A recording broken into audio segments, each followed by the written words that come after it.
Subcommittee will come to order. Good morning, everyone. Without objection, the chair is authorized to declare a recess of the committee at any time. Today's joint subcommittee hearing is convening with Homeland Security Subcommittee on Transportation and Maritime Security on how the Coast Guard is handling complaints of harassment and bullying. I ask unanimous consent that Congressman Joe Courtney of Connecticut be allowed to sit with the subcommittee on the dais to ask questions of the witnesses and to participate fully in this hearing. And without objection, so ordered. I will now make my opening statement before I turn to the ranking member. Welcome, everyone, to today's joint hearing with the Committee on Oversight and Reform Subcommittee on Civil Liberties and Civil Rights and the Committee on Homeland Security Subcommittee on Transportation and Maritime Security. I want to first start by saying our subcommittee has been actively involved in working on ways to stop hate violence. So I was dispirited to read the news of yet another anti-Semitic lethal attack which took place in New Jersey several hours ago. We send the victims' families our sympathy and our solidarity. Today's investigation was spearheaded by Chairman Benny Thompson, who leads the Committee on Homeland Security, and by our own late Chairman Elijah Cummings in close consultation with Connecticut Representative Courtney. Chairman Cummings served as the chairman of the Transportation and Infrastructure Committee's Subcommittee on Coast Guard and Maritime Transportation for 4 years. He was deeply troubled by the results of a 2017 report finding inequitable outcomes for minority cadets, including lower graduation rates and higher levels of discipline. Elijah was also disturbed by the Inspector General's finding that a member of the military assigned to the Coast Guard Academy faculty suffered retaliation for reporting harassment and bullying, and he wanted to know what was being done to address the retaliation and to ensure that the allegations were being handled properly. The findings of the committee's joint investigation are now clear. Coast Guard military leadership has failed to promptly, thoroughly, and impartially address harassment, bullying, and retaliation allegations at the Academy. Furthermore, Coast Guard leadership has refused to hold anyone accountable for these systemic failures. Lieutenant Commander Kimberly Young McClear, who will testify today, is a faculty member at the Coast Guard Academy. She served in the Coast Guard for 16 years, holds a PhD in systems engineering, and is on the permanent faculty there. She is among the very best our nation has to offer. In 2016, Lieutenant Commander Young McClear alleged she was suffering harassment and bullying. Her allegations were handled through the Coast Guard's anti-harassment process. However, rather than promptly and impartially determining whether or not her allegations were true, the Coast Guard swept her allegations under the rug. A senior officer then communicated to her that her allegations had been investigated 3 times and that each time the allegations were not substantiated. That was not accurate. The Coast Guard had not investigated any of these allegations fully, but the Coast Guard spread this misinformation far and wide, sowing doubt among Lieutenant Commander Young McClear's colleagues about the legitimacy of her complaints, further isolating her from her peers in the workplace. Nevertheless, she persisted and took her allegations to the Office of the Deputy Commandant for mission support. The Coast Guard finally conducted an investigation that verified her complaint of bullying and found that she had suffered work interference and her performance had been undermined, and yet senior Coast Guard officials inexplicably concluded that her allegations were unsubstantiated. Finally, to add injury to insult, Lieutenant Commander Young McClear was retaliated against for making the original allegations of harassment and bullying. Anti-harassment and anti-bullying processes can be effective only if complainants can trust that the complaints will be handled properly.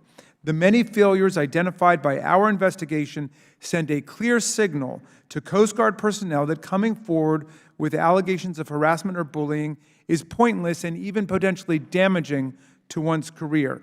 I also want to note that our staff reached out to the manager who allegedly harassed and bullied the lieutenant commander, but he refused to speak with our committees. I would like to thank Lieutenant Commander Young McClear for her service to our nation and her bravery in speaking out and being here with us today. I also want to thank the Office of the Inspector General for their work on this issue. Unfortunately, despite our repeated requests for his testimony, the Commandant of the Coast Guard, Admiral Carl Schultz, refused to attend this hearing or to account for whether the Coast Guard will act to ensure that no other Coast Guard member suffers as Lieutenant Commander Young McClear has suffered. According to the Coast Guard Civil Rights Manual, quote, command leadership is ultimately responsible for the Coast Guard's civil rights outcomes, unquote. The Commandant is the ultimate leader of the Coast Guard. His refusal to appear here today casts doubt on how seriously the Coast Guard is taking the disturbing findings of the Inspector General and of this committee.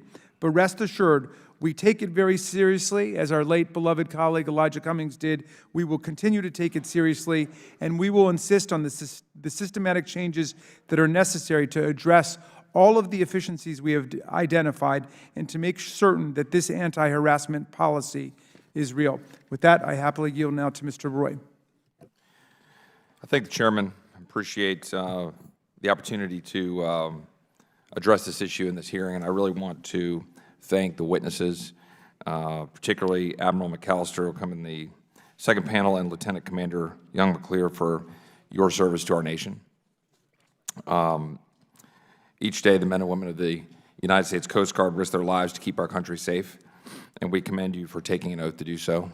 I represent a district in Texas that, while not a coastal district, Texas is obviously a coastal state, and we've got a bunch of proud members of the Coast Guard who are working diligently, and particularly there dealing with the flow of dangerous narcotics and the cartels that operate along our border, and the Coast Guard is right there on the front line. So we really do appreciate any others, members of the Coast Guard who are here in this room as well, and thank you for your service. The Coast Guard does play a vital role in protecting our nation's borders, maritime environment, and economy. In an average day, the men and women of the Coast Guard conduct 45 search and rescue operations, saving on average 10 lives. But that's not all. The Coast Guard stops migrants from entering the country illegally, conducts vessel security boardings, prevents foreign vessels from illegally entering United States waters, prevents drugs from entering our country. In an average day, members of the Coast Guard interdict 874 pounds of cocaine and 214 pounds of marijuana. I'm sure most of us watched the Coast Guard's video in July showing members of the Coast Guard Cutter Monroe jumping into a submarine packed with cocaine in the middle of the Eastern Pacific Ocean. The sub contained 5 suspected drug smugglers and 17,000 pounds of cocaine with a street value of over $230 million. This is the story of a broken system that we've addressed many times in this committee. It's also the story of a Coast Guard that's on the front lines dealing with a broken system. And I might add, if we were to do our job as a country, instead of wasting time through political shenanigans as we've been seeing unfolding heavily over the last 3 months, then we would secure the border of the United States. We would give more tools to the Coast Guard to be able to do their job. That narco sub was one of 14 drug smuggling vessels the Coast Guard intercepted between May and July of this year off the coast of Mexico, Central America, and South America.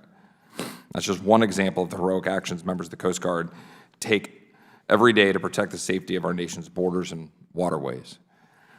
Today, my Democratic colleagues have called this hearing to showcase, not to showcase the valiant efforts of the Coast Guard, but to demand this branch of our military make changes to its bullying and harassment policies. Now, to be clear, we should not tolerate a single act of bullying or harassment against a member of any branch of our armed services. If a member of our armed services experiences bullying or harassment, they should have an avenue to report these behaviors, and actions to remedy the situation should be taken immediately. My Democrat colleagues released a report this morning, I think, or are about to release a report. I don't know if the Chairman can confirm that or not.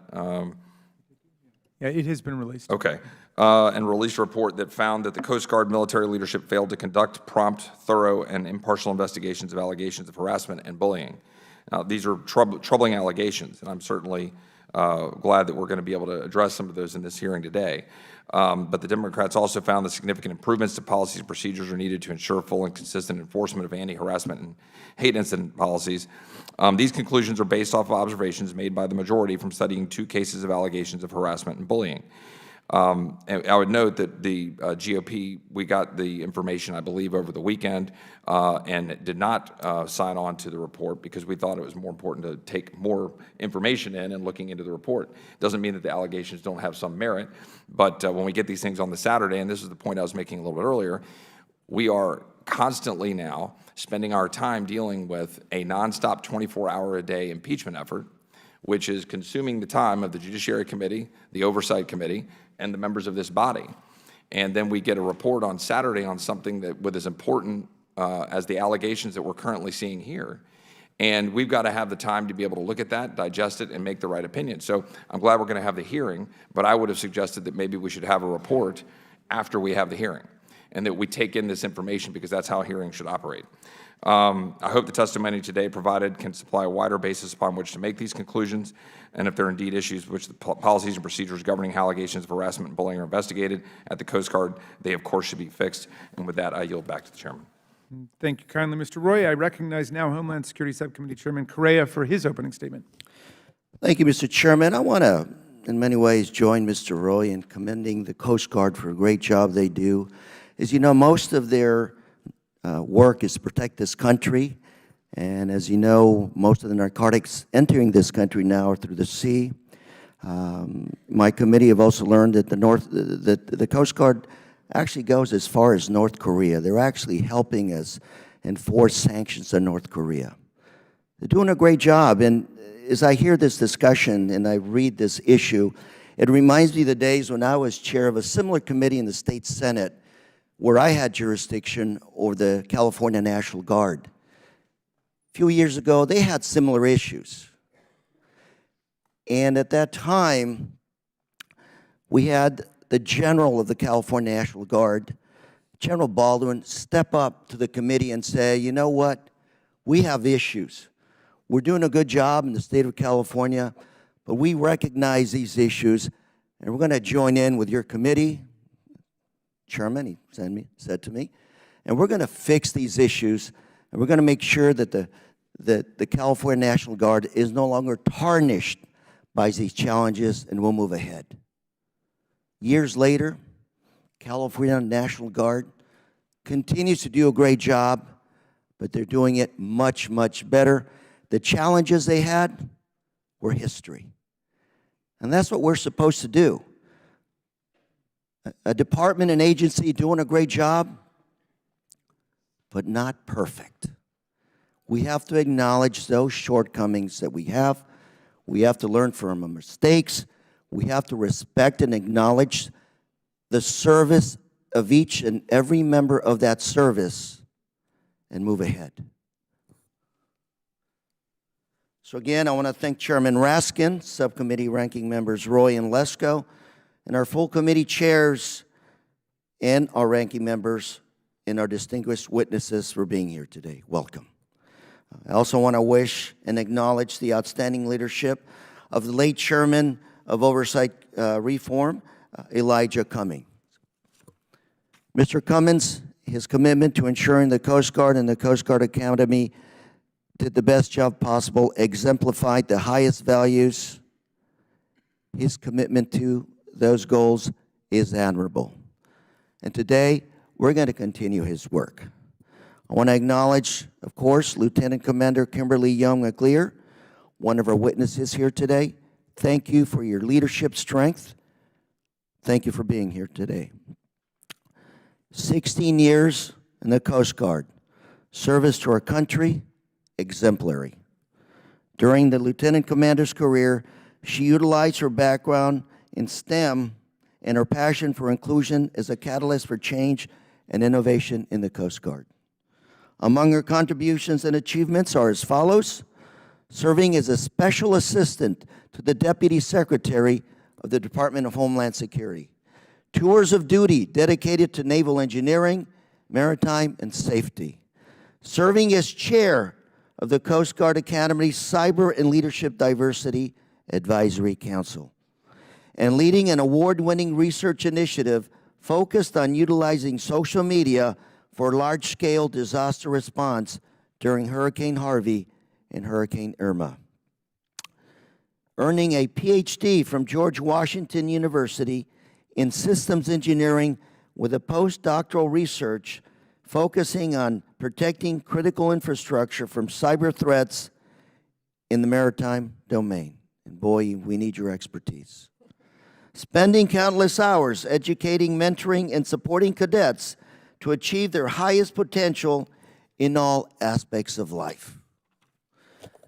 Dedicating yourself to the new London, Connecticut community through the development of an outreach program for local middle school students aimed at closing gaps among underrepresented students in cybersecurity. I want to sign you up for my district. Serving on education subcommittee of the local chapter of the NAACP. Being recognized by the NAACP as a recipient of the Roy Wilkins Renowned Service Award for your significant contributions to civil rights and equal opportunity. And continuing to serve honorably as a visiting scholar at the Cybersecurity and Infrastructure Security Agency. Lieutenant Commander Young McLear, I want to thank you for all your service and your courage for coming here today. Thank you very much.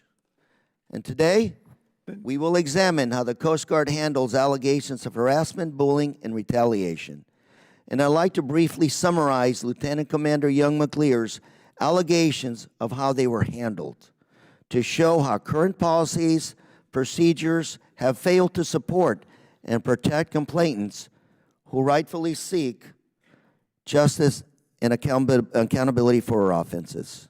I look forward to learning more about the processes and the shortcomings, and more importantly, I want to make sure we all join together to fix what's not working. Mr. Chair. Thank you so much, Mr. Correa. I yield now for her opening statement to the Homeland Security Subcommittee's ranking member, my friend Ms. Lesko. Thank you, Mr. Chairman, and good morning to everyone, and welcome to the witnesses, not only on this panel, but the witness on the next panel.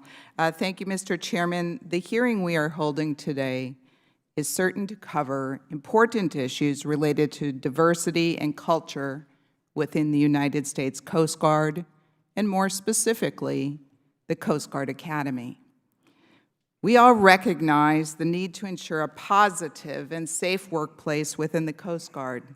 Bullying and retaliation are not acceptable in any workplace, and I want to acknowledge the findings by the Inspector General's office substantiating a single instance of retaliation. However, I would also like to acknowledge that the Coast Guard has been responsive to the Inspector General's recommendations, including correcting the complainant's officer evaluation review, addressing training gaps for handling allegations, and investigations of harassment and bullying, as well as clarifying the need for discretion in such investigations. This is not a partisan issue, and I look forward to discussing some of the Coast Guard's work in this space at today's hearing and from hearing from the witness.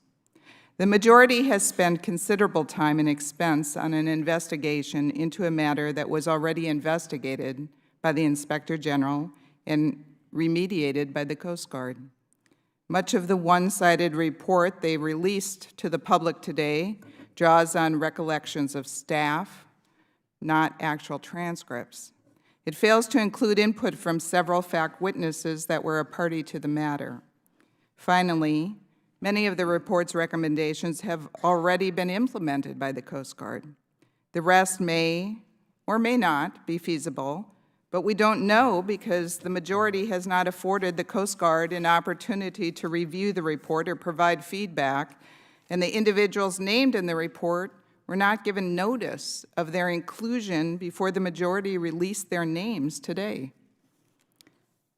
I have to say I am also disappointed that the Chairman Raskin, in his opening statement, has sought to disparage the reputation of Admiral Schultz, a military service chief and distinguished four-star admiral with over 40 years of service in our nation. This is especially disappointing because the Coast Guard has continually, several times, offered to have Vice Admiral McAllister testify, and he will be on the second panel today only because the minority party asked him to be here. I am pleased to see that Vice Admiral McAllister here today as the minority witness on the second panel. As the Deputy Commandant of Mission Support, he is the most knowledgeable and appropriate witness to address the topic of today's hearing. Despite being offered as a witness to the majority multiple times, he is here today only because, as I've said, the minority invited him in an effort to get the Coast Guard's perspective on the facts of this issue. Over the last several years, the Coast Guard has taken steps to improve the diversity and foster an inclusive workplace at the Academy, where service members, civilians, and cadets can conduct their mission free of harassment and discrimination. For instance, the Coast Guard Academy is the first service academy to partner with the Center for Urban Education at USC to address gender and race-related gaps in student learning outcomes. The Academy stood up a Center for Inclusive Learning and Teaching to enhance the learning environment for minority faculty and cadets. It also created an equity assessment report to track the impact of policy changes on cadet outcomes. I raise these examples, and I know the Vice Admiral will speak to other examples, because I want the record to reflect the positive actions the Coast Guard has taken to enhance diversity and inclusiveness. There is always more to be done, don't get me wrong, and it should be done on this issue. And I know the Coast Guard is committed to always improving.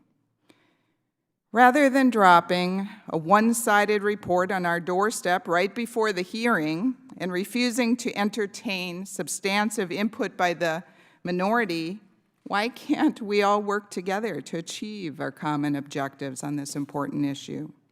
In summary, we want to ensure that all people are treated fairly.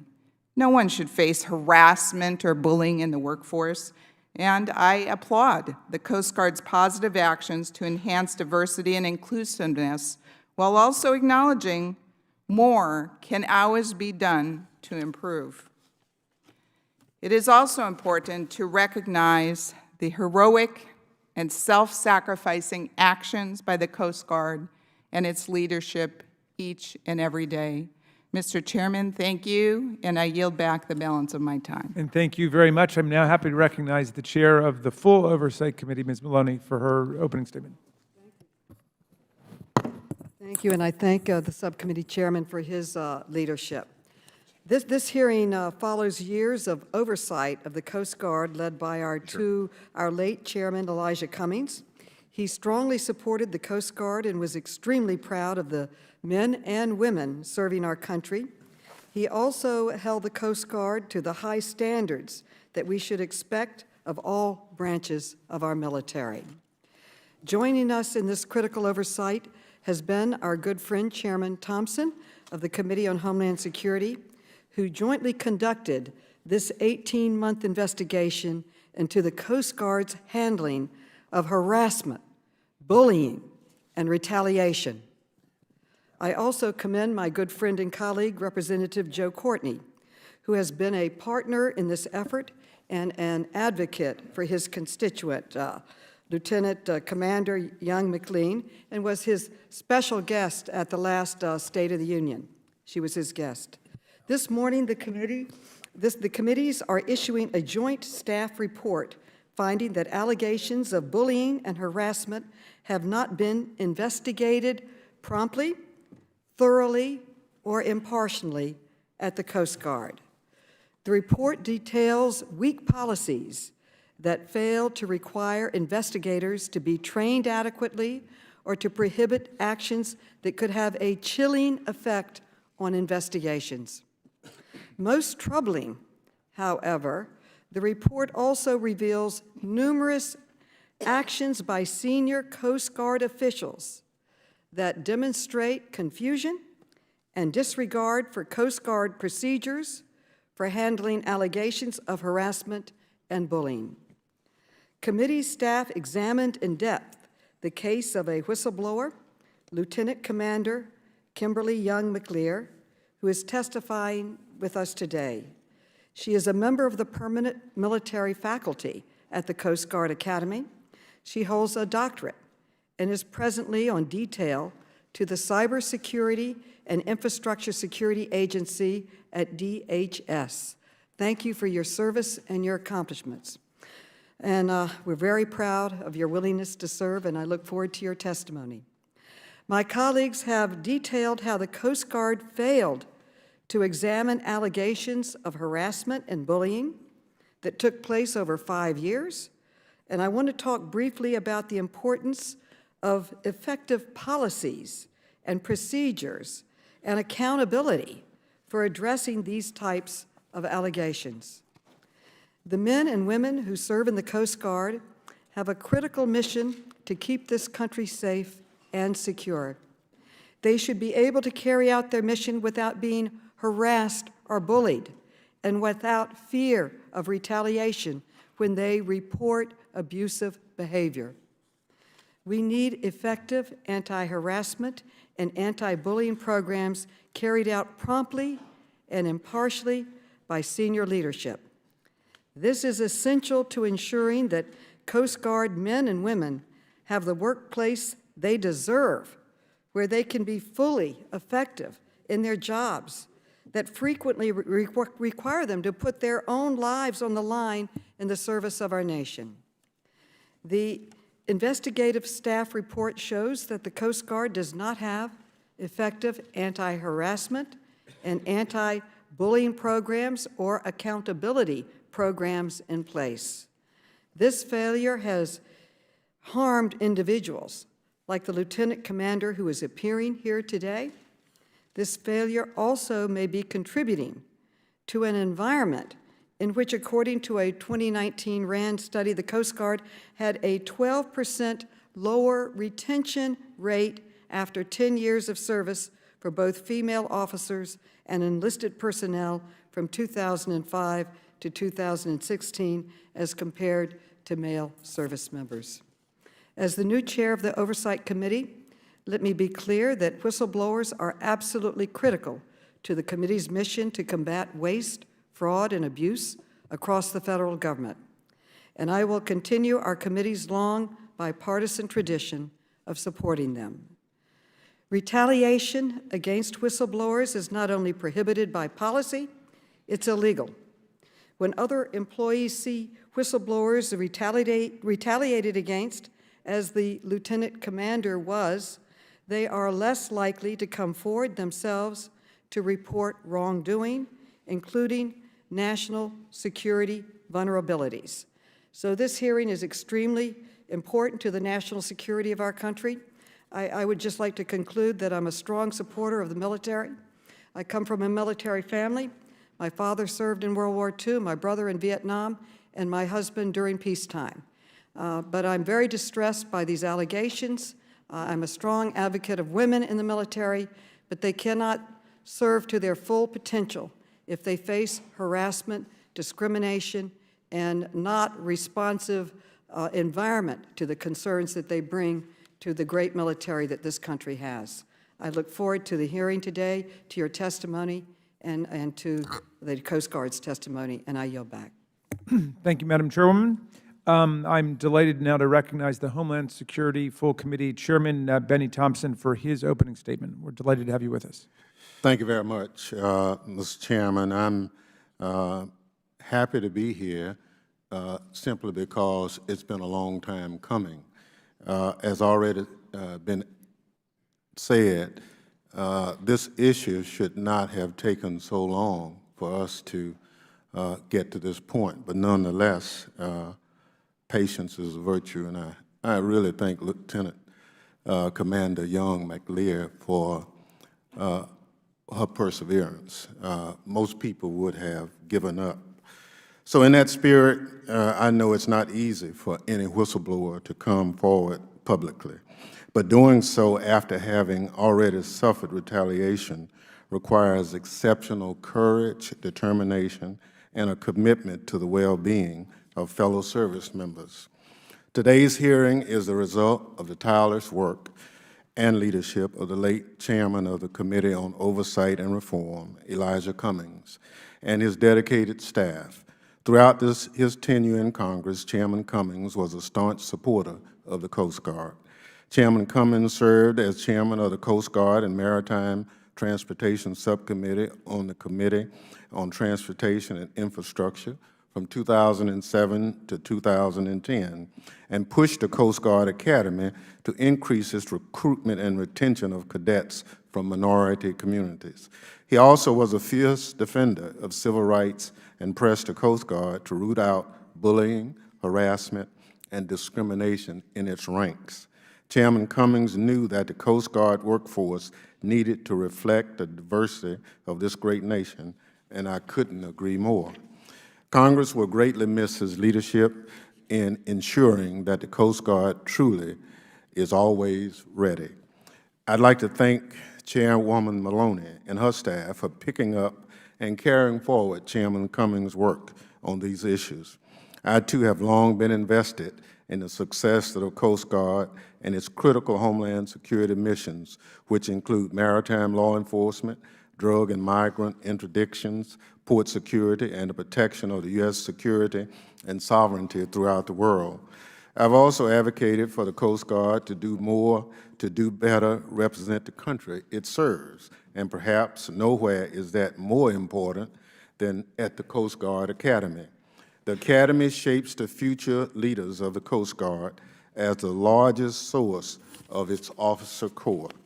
That is why I'm pleased that this year's Coast Guard Authorization Act incorporated language based on my bill, the Coast Guard Academy Act, which I introduced in June of this year with Chairman Cummings, Correa, and Richmond as co-sponsors.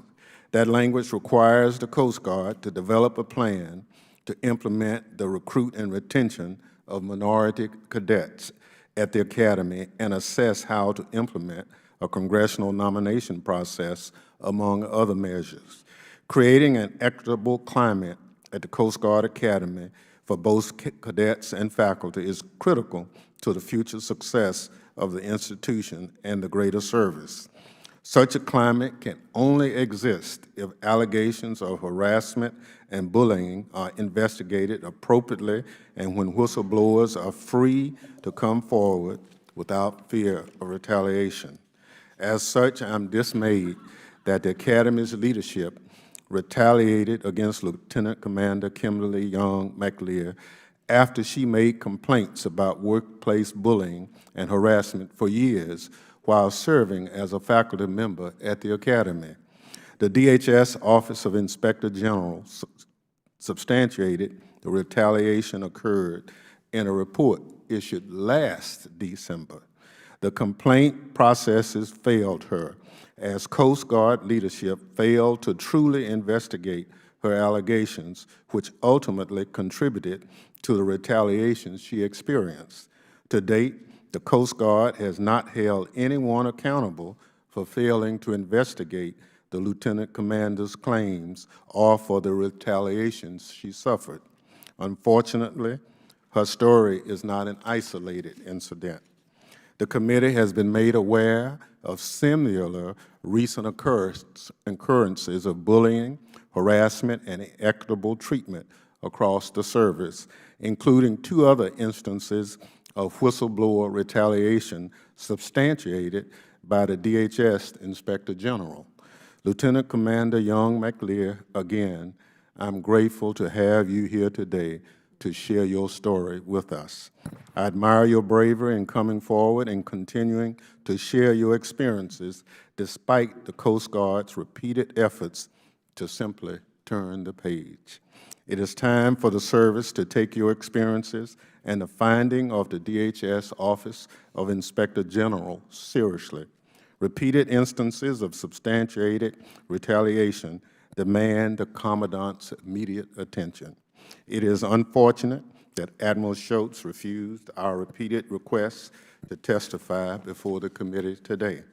His refusal to testify today is the latest in a series of actions by the Coast Guard and the Department of Homeland Security to stonewall the investigative efforts of our committee over the past 18 months. The Coast Guard has produced incomplete and heavily redacted documents related to our committee's investigation without any explanation for the redactions, which is unacceptable. This document is unacceptable, which you can see on the screen. There's not much you can get from a document produced in that manner. The lack of transparency and resistance exhibited by the Coast Guard and its leadership during the course of our investigation has truly been troubling. Lieutenant Commander, it's telling that you have the courage to join us today to share your story despite more than 4 years of adversity and retaliation, and yet the Commandant is not here to speak for the Coast Guard. His absence is telling. I'd like to close by noting that the Coast Guard's biggest asset is not its fleet, but its people. If the service does not know how to take care of its own people, it cannot execute its critical mission to protect our homeland. The climate and cultural challenges at the Coast Guard Academy should not solely alarm the leadership at the Academy, but also at Coast Guard headquarters. The culture at the Academy permeates the rest of the service. That is why it's critical that Coast Guard leadership address this serious matter now. And in closing, I understand the mission of the Coast Guard, and I applaud them for doing a good job. I'm a Katrina survivor. A lot of people, the Coast Guard helped in my district, a number of hurricanes and other natural disasters. The Coast Guard's always there. But you know, we have to get everything right. We just can't get some things right. And so I'm concerned that anybody in this country who lives in this country, especially who's a member of our armed services, who's taken an oath of office to defend our rights as Americans, also has rights for themselves. And so it's in that spirit that we need to get this right. I look forward to the testimony from the witnesses, and I again thank Chairwoman Maloney and others for getting us to this point. It's absolutely necessary for us to get it right. I yield back, Mr. Chair. Thank you very much, Chairman, for your thoughtful remarks. We're going to turn now to the introduction of the witnesses, and for that I'm going to call on Mr. Courtney, who represents New London, Connecticut, and therefore the Training Academy, to introduce his constituent. Thank you, Mr. Chairman, and I want to thank yourself and all the committee members for the opportunity to participate in today's hearing. And it's an honor this morning to introduce Lieutenant Commander Kimberly Young McClear, whose presence today is another example of her outstanding service to the Coast Guard and her steadfast commitment to the goal of an inclusive Coast Guard where every service member is valued. I'm not going to repeat her gold-plated resume. I want to thank all the other members on both sides this morning, again, walking through her amazing educational and service accomplishments. What I wanted to just sort of share is that you know, having the opportunity and the privilege to get to know her over the last couple of years is that it's clear to me that the day she raised her right hand and took the oath to defend and uphold the Constitution of the United States and joined the Coast Guard, moving up through the ranks at the Officer Candidate School in New London to, again, become part of the leadership of the Coast Guard, she has made a positive difference at every juncture, whether it's in the service, whether it's at the academy on the campus, or whether it's in the community of New London. I want to thank Mr. Correa for mentioning the fact that she, again, initiated a STEM program for middle school students who are underrepresented in terms of getting into that critical skill set for future opportunities for America's workforce. And I would just note that because of that work, she was honored, along with her team, with the Coast Guard Captain Niels P. Thompson Innovation Award for cultural change for the great work that she did there. But I also want to make the point that she's not alone. Today, she is joined by a dozen or so of her colleagues who ventured down from New London to be here today because they know the positive difference that she makes. And what she's talking about here today is not an isolated incident. The IG report clearly documents that we're talking about a systemic issue. And again, I want to recognize them, particularly her wife, Gail Young McClear, who's here today. And because, again, I think every breath she takes is always focused on advancing the mission of the Coast Guard. I just want to say that that fidelity to the mission of the Coast Guard came from the fact that she was raised by two parents who are here this morning as well, Andrew and Jackie McClear, who are sitting in the front row, who are both veterans of the U.S. Air Force, and obviously instilled in her the values of service and commitment to the country. So again, we are just so amazed and honored by your incredible service. And as the chairwoman pointed out, I was honored to bring her to the State of the Union address back in January. She interacted with dozens of members of the House in uniform. She was an outstanding ambassador for the Coast Guard, and I wrote to the Commandant to tell him about that experience, that, again, she should make all of us proud in terms of the work that she does to advance this critical, important service that does such great work for our country. And with that, I yield back. Right, thank you very much. I know everyone's on the edge of their seat waiting to hear from Lieutenant Commander at this point. I wanted, in just one sentence, to introduce our other very fine witness, Mr. Jackson Eaton, who is the Deputy Assistant Inspector General for Special Reviews and Evaluations at the Department of Homeland Security, Office of the Inspector General. So, Mr. Eaton, thank you very much for joining us. Lieutenant Commander, you are now recognized for your statement. Forgive me, but if you would both rise and raise your right hand, I've got to swear you in. Do you swear or affirm that the testimony you're about to give is the truth, the whole truth, and nothing but the truth, so help you God? Yes, I do. Let the record show the witnesses both answered in the affirmative. Thank you. Please be seated and speak directly into the microphones. Without objection, your written statements will be made part of the record. And Lieutenant Commander Young McClear, you're now recognized to give your oral presentation. Well, first, good morning, Chairman Raskin, Chairman Correa, Ranking Member Roy, Ranking Member Lesko, and distinguished members of the committees and subcommittees. Thank you for this opportunity to share with the public and to Congress on the Coast Guard's handling of bullying, harassment, and retaliation allegations. I'm incredibly proud to serve alongside the Coast Guard individuals, thousands of us, who are brave and talented, who go to extraordinary lengths to serve and safeguard our nation. However, if individuals serving the Coast Guard are not safe in the workplace, whether because they're facing sexual assault, hazing, bullying, harassment, discrimination, or retaliation, then we are actively impeding our ability to carry out our missions fully. The Coast Guard's lack of accountability, transparency, and integrity with respect to these types of allegations are just some of the barriers to achieving a fully thriving workforce.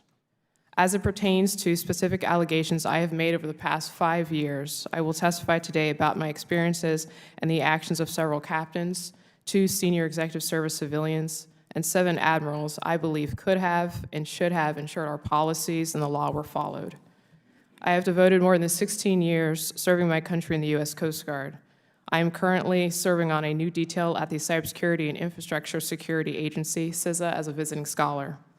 Prior to joining the faculty at the Coast Guard Academy, I served in a variety of rewarding assignments, including as Marine Inspector, Industrial Manager, and Special Assistant to the Deputy Secretary of the Department of Homeland Security. Throughout my career, I have consistently earned the respect of shipmates at both the deck plate level and at more senior levels. In fact, it was not uncommon for admirals and other senior Coast Guard leaders to reach out to me directly seeking out my expertise and judgment on a range of topics from operations to workforce culture. As you can imagine, I was deeply humbled, honored, and excited when I was first offered the opportunity to serve as a member of the Permanent Commission teaching staff to develop our next generations of leaders. Once I began teaching, however, I was subjected to degrading comments, often used as a scapegoat, and my work was constantly undermined. The actions of every individual in my Coast Guard Academy chain of command, including by 2 admirals, fostered a climate of additional abuse and isolation. That behavior eventually escalated into bullying and harassment and transformed an exciting work opportunity into a hostile work environment where I was targeted and retaliated against. By June of 2016, after enduring 2 years of abuse and participating in 2 disturbingly inadequate and humiliating investigations by the Coast Guard Academy, I was certain that what I was experiencing defied our core values, numerous policies, and even potentially laws. The more I reported the escalating abuses to the chain of command, even above the academy, the further I was targeted, harassed, and retaliated against. By March of 2017, Admiral Paul Zumkov, the former commandant, received formal correspondence detailing years of my allegations. As the abuses against me escalated well into 2018, I had exhausted each of the Coast Guard's civil rights and bullying complaint processes. Ultimately, the Coast Guard failed to provide a safe working environment and failed to hold those responsible accountable despite evidence of wrongdoing and knowledge of our culture. The psychological, emotional, and financial toll this has had on my wife and me cannot be overstated. The suicide rate for active duty U.S. military members in 2018 was the highest on record since the Department of Defense began noting these deaths in 2001. Given the alarming suicide rates in the military, we all have the duty to ensure that our working environments at a minimum are safe from abuses. For these reasons and more, it is unfathomable and deeply heartbreaking that I was denied a formal written apology and an opportunity to discuss with our current Commandant, Admiral Carl Schultz, ways in which the Coast Guard can learn from my case to ensure these abuses never happen to anyone else. Since the DHS OIG whistleblower retaliation report was released a year ago, many Coast Guard individuals who are overwhelmingly talented, devoted people of color, women, and LGBTQ have reached out to me to share their experiences and to convey that these systemic issues up and down the ranks are not unique to the Coast Guard Academy. I would like to acknowledge the support of courageous colleagues, cadets, and community members. I would like to especially thank my wife, parents, and other family members here in attendance, all of whom are veterans. To conclude, I would like to acknowledge the tragic loss of Congressman Elijah Cummings. He was a civil rights hero and one of the Coast Guard's most outspoken advocates. I sincerely hope that my testimony here today can shed light not only on some of the injustices that have occurred within the Coast Guard, but also highlight where we can improve our service culture such that we can best serve the American people. Thank you very much for your testimony, Mr. Eaton. Good morning, Chairman Raskin, Chairman Correa, Chairwoman Maloney, Chairman Thompson, Ranking Member Roy, Ranking Member Lesko, and Ranking Member Jordan, and members of the subcommittees.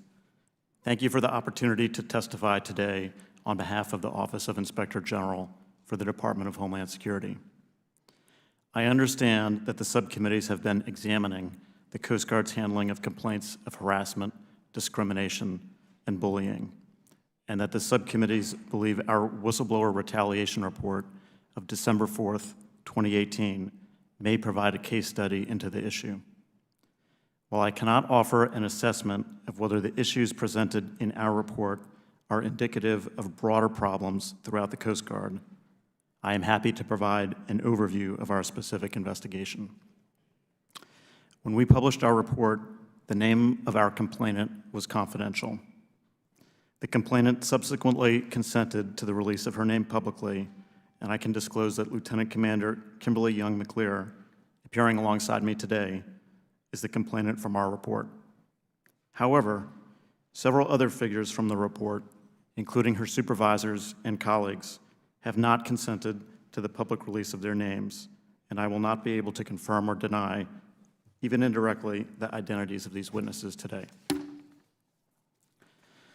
In July of 2015, and over the following 18 months, Lieutenant Commander Young McClear submitted 5 sets of both informal and formal complaints alleging discrimination and harassment at the Coast Guard Academy. Our interest was not in substantiating the merits of these complaints. Rather, it was to examine the Coast Guard's response to them. Primarily, had the Coast Guard, in violation of the Military Whistleblower Protection Act, retaliated against Lieutenant Commander Young McClear for making these complaints? We found that in one case, it had. Namely, she received low marks on her officer evaluation report. These marks could not be justified by any documented performance issues. Moreover, none of her peers had received a rating as low as hers, and she herself had received higher marks in both prior and subsequent rating periods.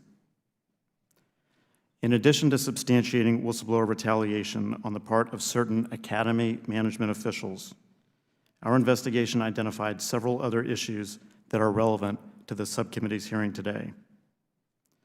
For example, After Lieutenant Commander Young McClear's second complaint in March 2016, the Coast Guard conducted a preliminary inquiry into her allegations.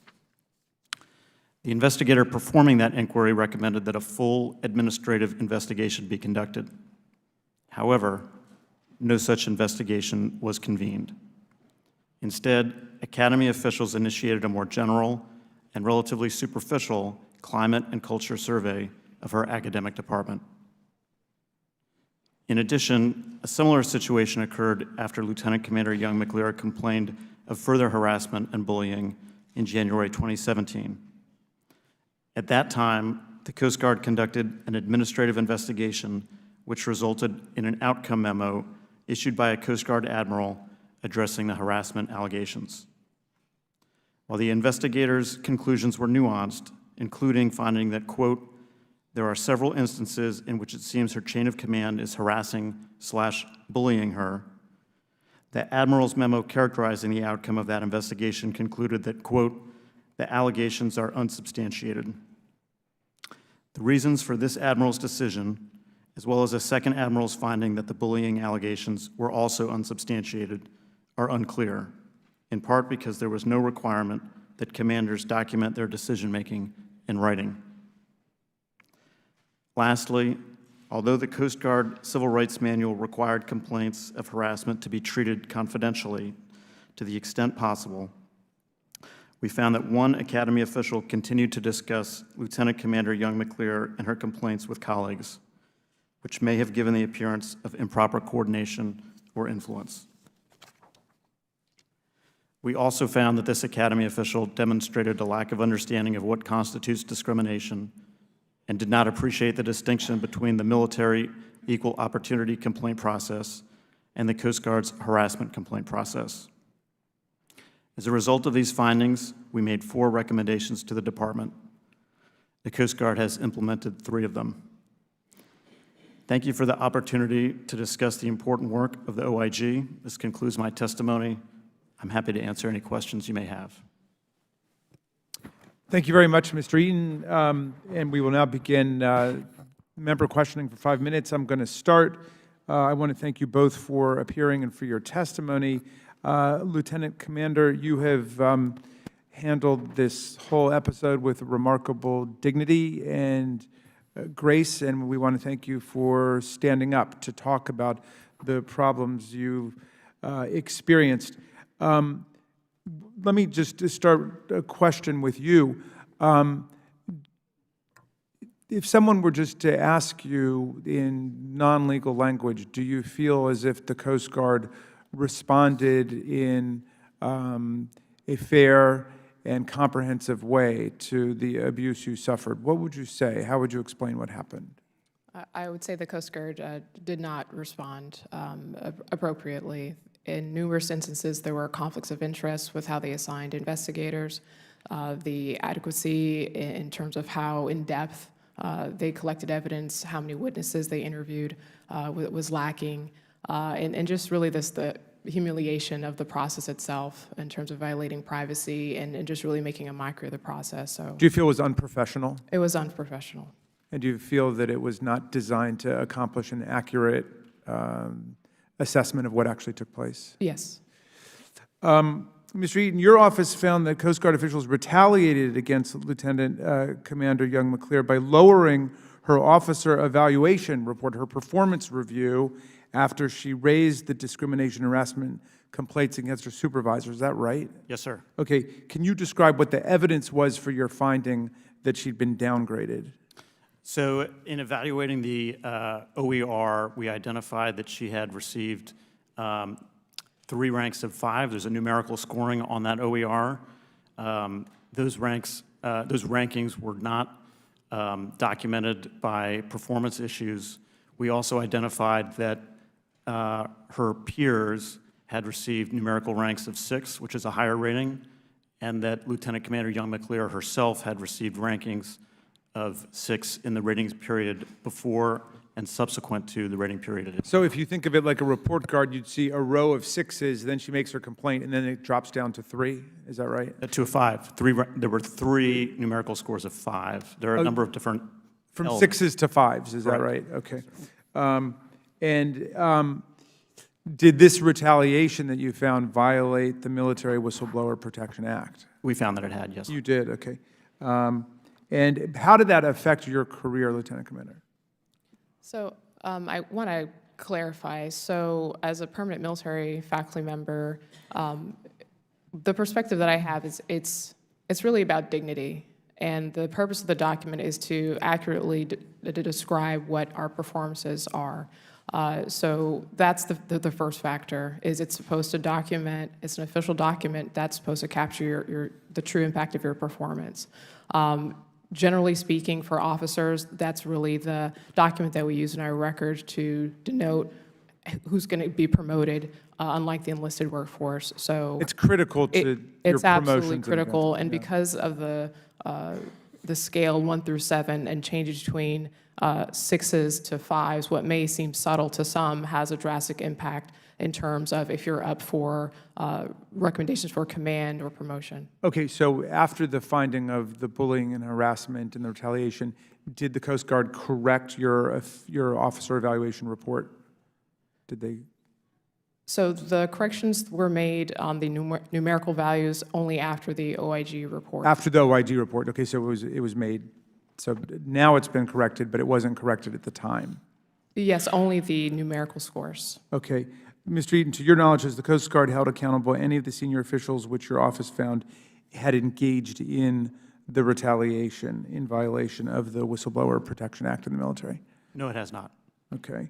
In fact, according to the IG's most recent semi-annual report, I quote, "No actions were taken against any of the officials involved in the substantiated retaliation. DHS told OIG that one official retired earlier this year but was not subject to any disciplinary action regarding this matter." Mr. Eden, I thank you and the IG's office for your work, and Lieutenant Commander, I want to thank you for your service to America and your service to Congress and coming forward to discuss this. And I now yield to Mr. Roy for 5 minutes for his question.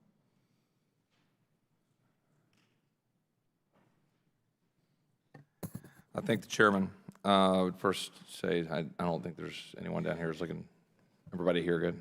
Questions? Okay. A quick question for Mr. Eaton. Can a whistleblower come directly to the IG if they believe they have experienced retaliation? Yes, sir. Does the IG provide any training or notices for how a whistleblower can contact the IG? How does that work? Our office has a whistleblower coordinator. There's also a hotline hotline number that whistleblowers can contact our office. Other than hearing directly from the whistleblower, how else does the IG become involved in cases of whistleblower retaliation? Generally, it is from whistleblower complaints. I'm not aware if there have been any other cases, but if we were referred of an instance, that might be something that our office would investigate. When the IG receives a report of whistleblower retaliation, what protocols and procedures does the IG follow to investigate the claims? We have an intake process, sir, where the complaint is evaluated to determine whether it meets a prima facie case of whistleblower retaliation. If it does, we then open an investigation. If we do not, we may refer that complaint to another component or an office for investigation. Okay. In the case of Lieutenant Commander Young McClear, how did the IG go about investigating the allegations of whistleblower retaliation? After we processed the initial complaint, we opened our investigation. We began with the process of requesting documents in November 2017 and February 2018. And we then conducted interviews in May of 2018, mostly in May of 2018, sir. How long did the investigation take? It took a little over a year. Okay. Did relevant individuals involved in this particular case get an opportunity to review the report prior to its publication? I'm sorry, could you say it one more time? Did relevant individuals, those involved in the case, get an opportunity to review the report prior to its publication? We do not issue a report prior to publication, no, sir. But was there any chance for people to review what your report would be, the people who were relevant in the investigation? I'm not aware of an ability for them to review the report. They obviously were able to answer questions when they discussed the case with our investigators. Did the Coast Guard receive an opportunity to review any report produced by the IG? When we published the report, we did provide a copy of that report to the department, which then provides it to the Coast Guard. But after publication? Correct. So when you were producing your report, you didn't go to the Coast Guard to have any input on the report? You just produced the report? For these whistleblower retaliation reports, yes, sir. Did the IG change any part of the report based on any feedback received from anyone saw it, whether it was the Coast Guard or anyone else? I mean, there may have been corrections in the draft as interviews were conducted or documents reviewed, but I'm not aware of anything of the kind you're saying, sir. Lieutenant Commander Young LeClaire, did you feel that the process that you dealt with respect to the Inspector General, did that process work the way you would think it should? Yes, I believe it did. It was a lengthy process, and I also did not have any advance notice as well when the report came out. Okay. I don't have any other questions, Mr. Chairman. Thank you very much. Mr. Correa. Thank you, Mr. Chairman. Lieutenant Commander Young McLear, the history of your allegations and harassment bullying is quite long and complicated due to the Coast Guard's failure to properly handle these allegations from the very beginning. And I'd like to, if I can, review a little bit of that history. July 2015, you contacted a civil rights service provider and indicated your intent to file a complaint under the military equal opportunity process, correct? Yes, that's correct. However, you engage in alternative dispute resolution with the Academy Dean and reached a resolution agreement, so you did not file a formal complaint at that time. That's correct. That's correct. So no investigation of any allegation was conducted at that time, is that correct? That's correct. And then in March 2016, well, almost a year later, you alleged the resolution agreement had been breached and you were suffering harassment. These allegations were handled under the Coast Guard's anti-harassment process? That's correct. Correct?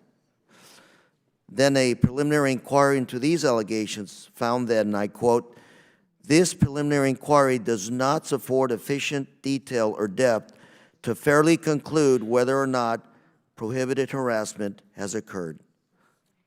Correct? That's correct. I was not aware of that information at that time. How about you, Mr. Eaton? That's correct, sir. Okay. And Mr. Eaton, although the preliminary inquiry recommended that an investigation of the allegations be conducted by someone, and I quote, "credentialed in human resources, EEO, civil rights and/or diversity and inclusion," that didn't happen? That's correct, sir. And according to Inspector General's report, no one ever, and I quote, "ordered a subsequent investigation into the allegations raised by the Lieutenant Commander." Is that correct? That's correct, sir. And instead, an admiral convened a climate and culture investigation. Is that correct? Yes, sir.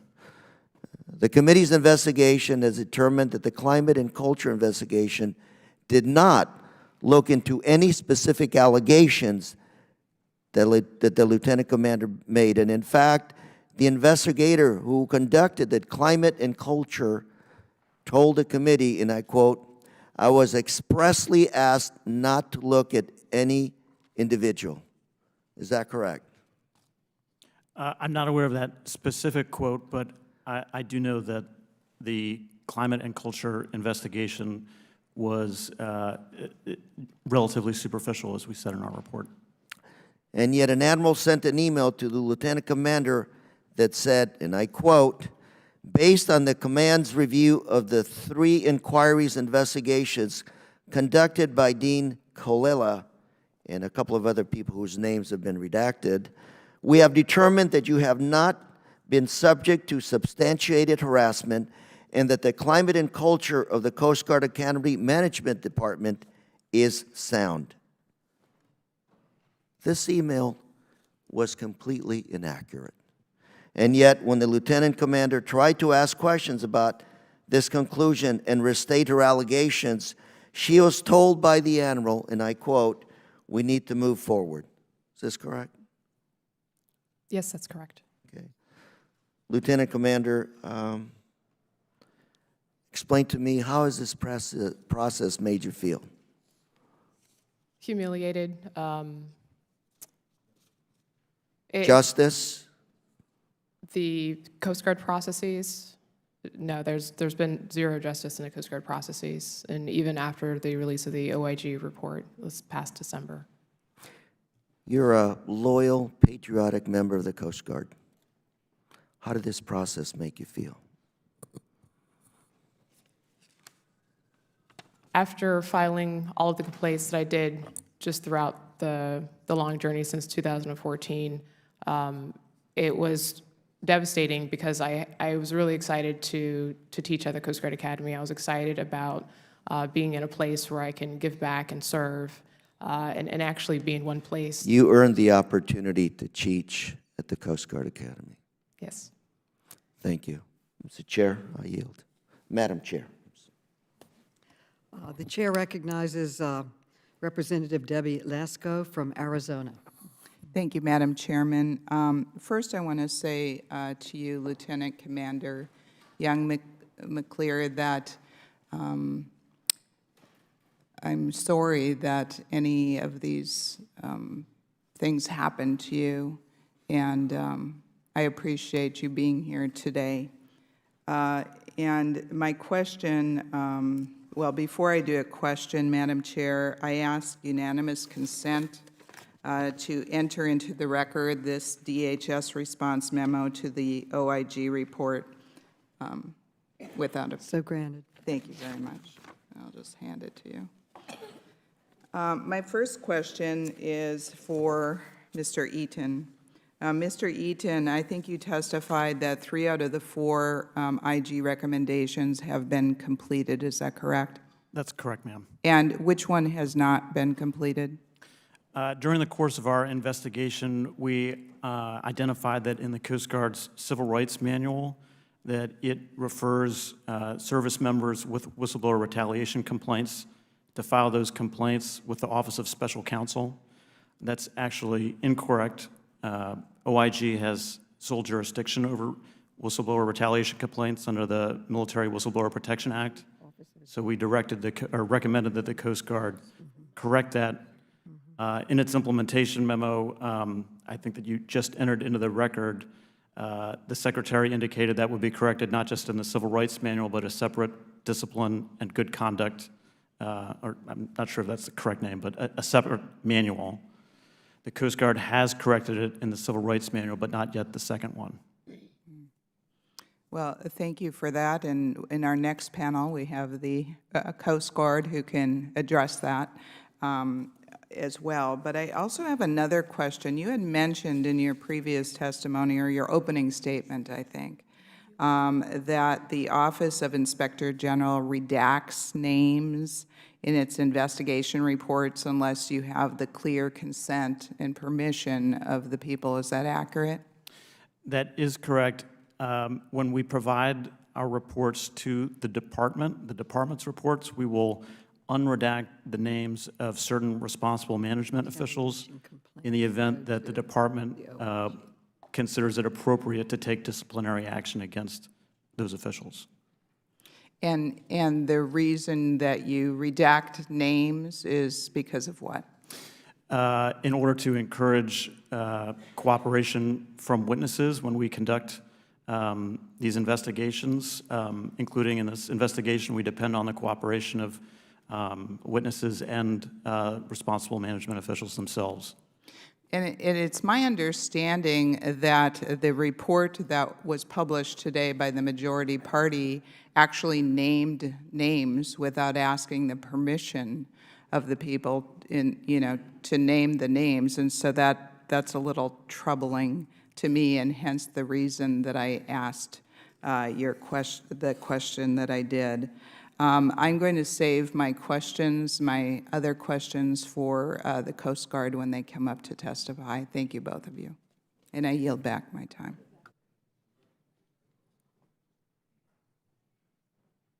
Thank you very much. First, I'd like to welcome and thank Lieutenant Commander Young McLear for your service and for your bravery, really, of coming forward.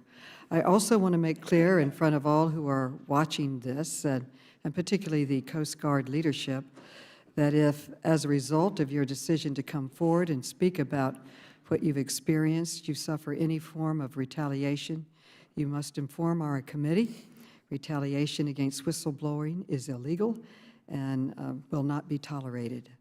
My first question for you, Lieutenant Commander, is, was anybody held accountable in this process?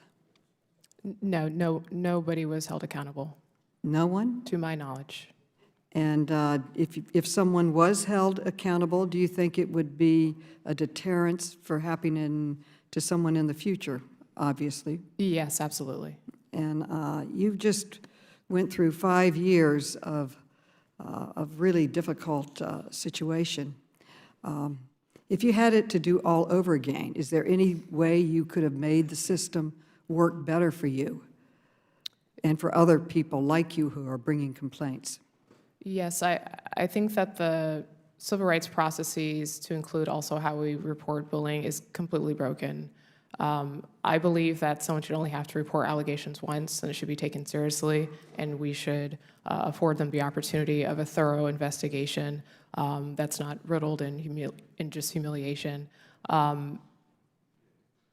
I think that we have to take a serious look at why we have a culture that, despite evidence, despite the fact that laws were broken, policies are broken, that we're not holding people accountable.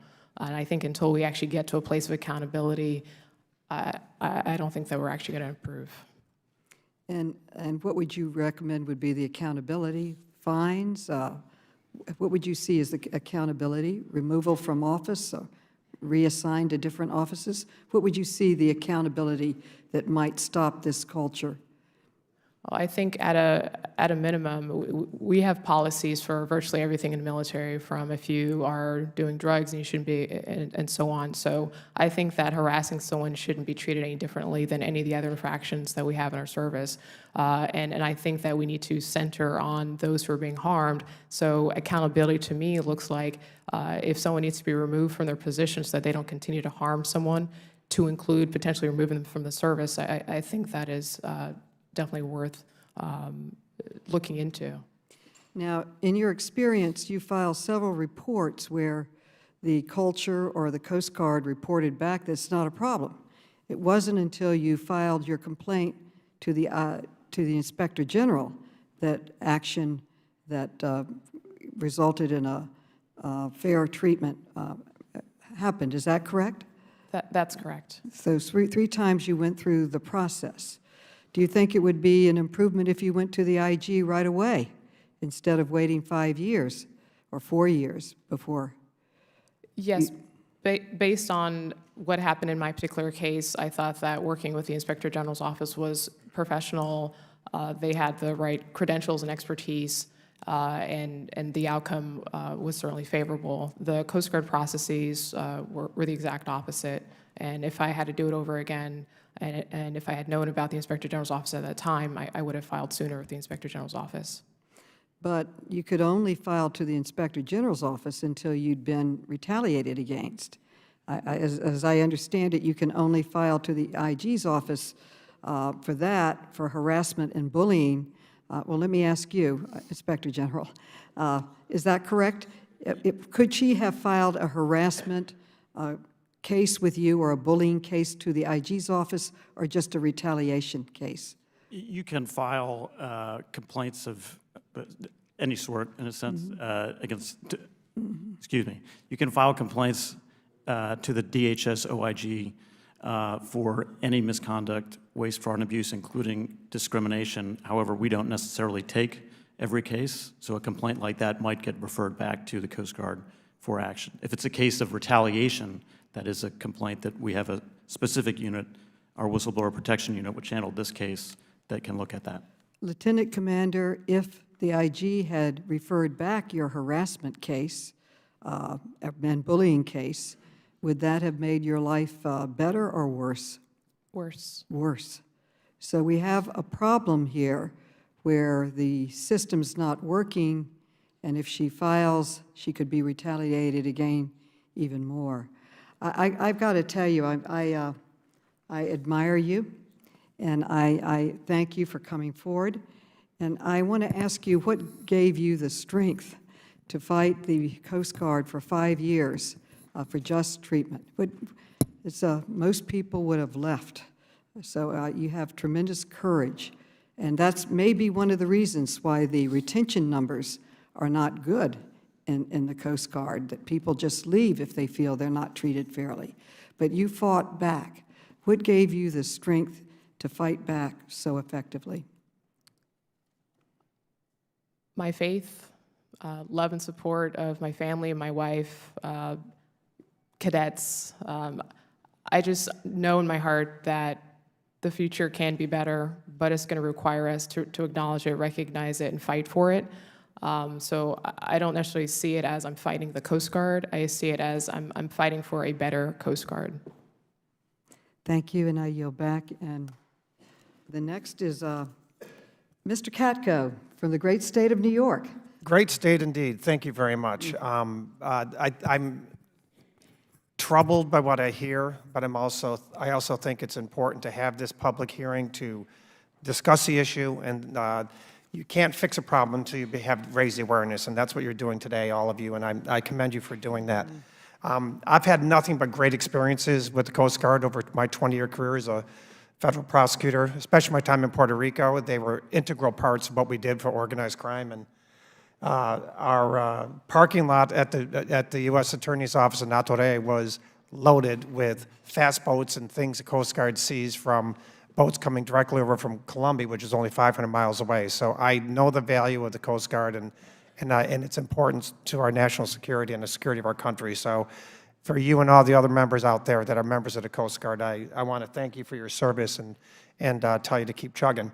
I'm also glad to hear, Commander, that you are at CISA. I'm chair of the Homeland Security Cybersecurity Subcommittee, or ranking member, and that is a critically important component of Homeland Security. And I'm glad to see people of your caliber are there, and we need you there, and I hope you want to stay there for a while because it is very, very important what you're doing there. I'm trying to get a feel for a couple of things. I want to talk about whether you've seen what you've experienced at the Academy to your detriment is confined to the Academy itself, or is it a broader problem within the Coast Guard? And I know you've been in other posts besides that. So can you tell me what your take is on that? Whether it's just the Academy where the problem is, or is it a pervasive problem? Yes, sir. So from my experience, I've been in the Coast Guard for 16 years, and before I was stationed at the Coast Guard Academy, I was involved in a lot of diversity and inclusion initiatives. When I actually reported to the Coast Guard Academy in 2014, there wasn't a Leadership Diversity Advisory Council, or an LDAC, stood up. The charter of the LDAC that's mandated Coast Guard-wide in 2011, and it basically stated it's a group that is chartered to assess the climate and provide advice to the command on how to improve the climate. So that was just one of the indicators that I noticed that was lacking at the Coast Guard Academy, which was supposed to be a leadership hub for the entire service. But I can say without a doubt, without hesitation, that is pervasive across our service. I'm not saying that every individual in the Coast Guard experiences harassment. I'm not saying it's pervasive at every unit, but I think we have to look at it from a systemic perspective. So at the Coast Guard Academy, in my chain of command, there was an assistant superintendent, 1-star admiral. The commanding officer is a 2-star admiral. We have a board of trustees led by predominantly admirals and senior executive service civilians. Above that, we have Deputy Commandant of Mission Support, which is a 3-star admiral, and so on. So if you really look at what are the behaviors and how do people actually respond to my allegations, it far exceeds the Academy, just in my singular case alone. Then you really kind of look at that across the board, and you say, well, if it's happening to a lieutenant commander who has her PhD, who worked for the deputy secretary and so forth, who's passionate and dedicated, how are we to say that that's not happening to other people who don't have the financial resources, who don't understand the convoluted EEO processes and the bullying processes, who don't have the psychological support, the family support, and so on? So since the OIG report has been released, dozens of people have contacted me, articulating that it's not isolated to the Coast Guard Academy, and just from my own personal experience serving in the Coast Guard for 16 years and what I've seen. So I want to definitely be clear that I'm not here to solely speak about the negative experiences I've had, but I've also been privy to a lot of the initiatives that I'm confident Vice Admiral McAllister is going to be testifying about, because I've been on the forefront of a lot of those initiatives. In my opening statement, I talked about it was routine for admirals to contact me to seek out my opinions and advice on our culture, and that's literally a couple of days ago, I got an admiral from an email from a two-star admiral asking about what can we do to improve our culture and foster a little bit more transparency. So just from that lens alone, I've been privy to initiatives at Coast Guard headquarters. I've mentored officer candidates through OCS, through our CSPI program, attending HBCUs, and so on. So I'm passionate about our service, I'm passionate about our workforce, and through those avenues, I can say without a doubt that we have some cultural issues, and we have to get to the bottom of why we have so many senior executives that are disregarding factual information, and they also know it's actually causing harm to our people. Thank you. That's an excellent summary, and it gives us a good idea of what's going on. I know I'm going to be out of time, and unfortunately, I'm not going to be here for the second panel, so I hope one or more of my colleagues delve into this with the next panel. I will note the other question I wanted to ask, and hope one of my colleagues does ask it, is, Mr. Eaton, I think you noted during your testimony that that four or five, at least one of the recommendations had not been implemented yet, and perhaps someone can ask that question and tell us why it hasn't been implemented. And but that I yield back. Thank you. Thank you. The chair recognizes the chairman of the Homeland Security Committee, Representative Thompson. Thank you, Madam Chairman. I think everyone on this panel agree that harassment, bullying, and retaliation is illegal. It's against the law, very clear. As I look at the composition of this panel, I would venture to say the majority of us wouldn't be here if it were not for civil rights and other kind of laws on the books.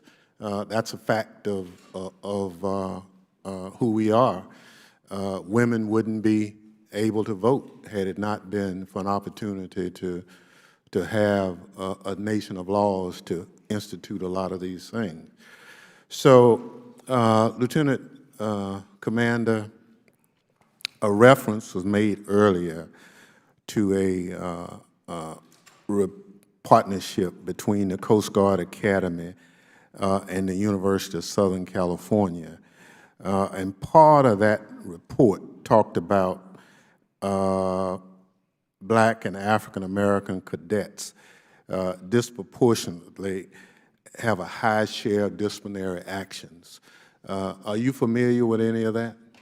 Yes, I am, Congressman. I actually was on the original group that came up with the indicators to do the pre-work for that report. Okay, so you're familiar with it.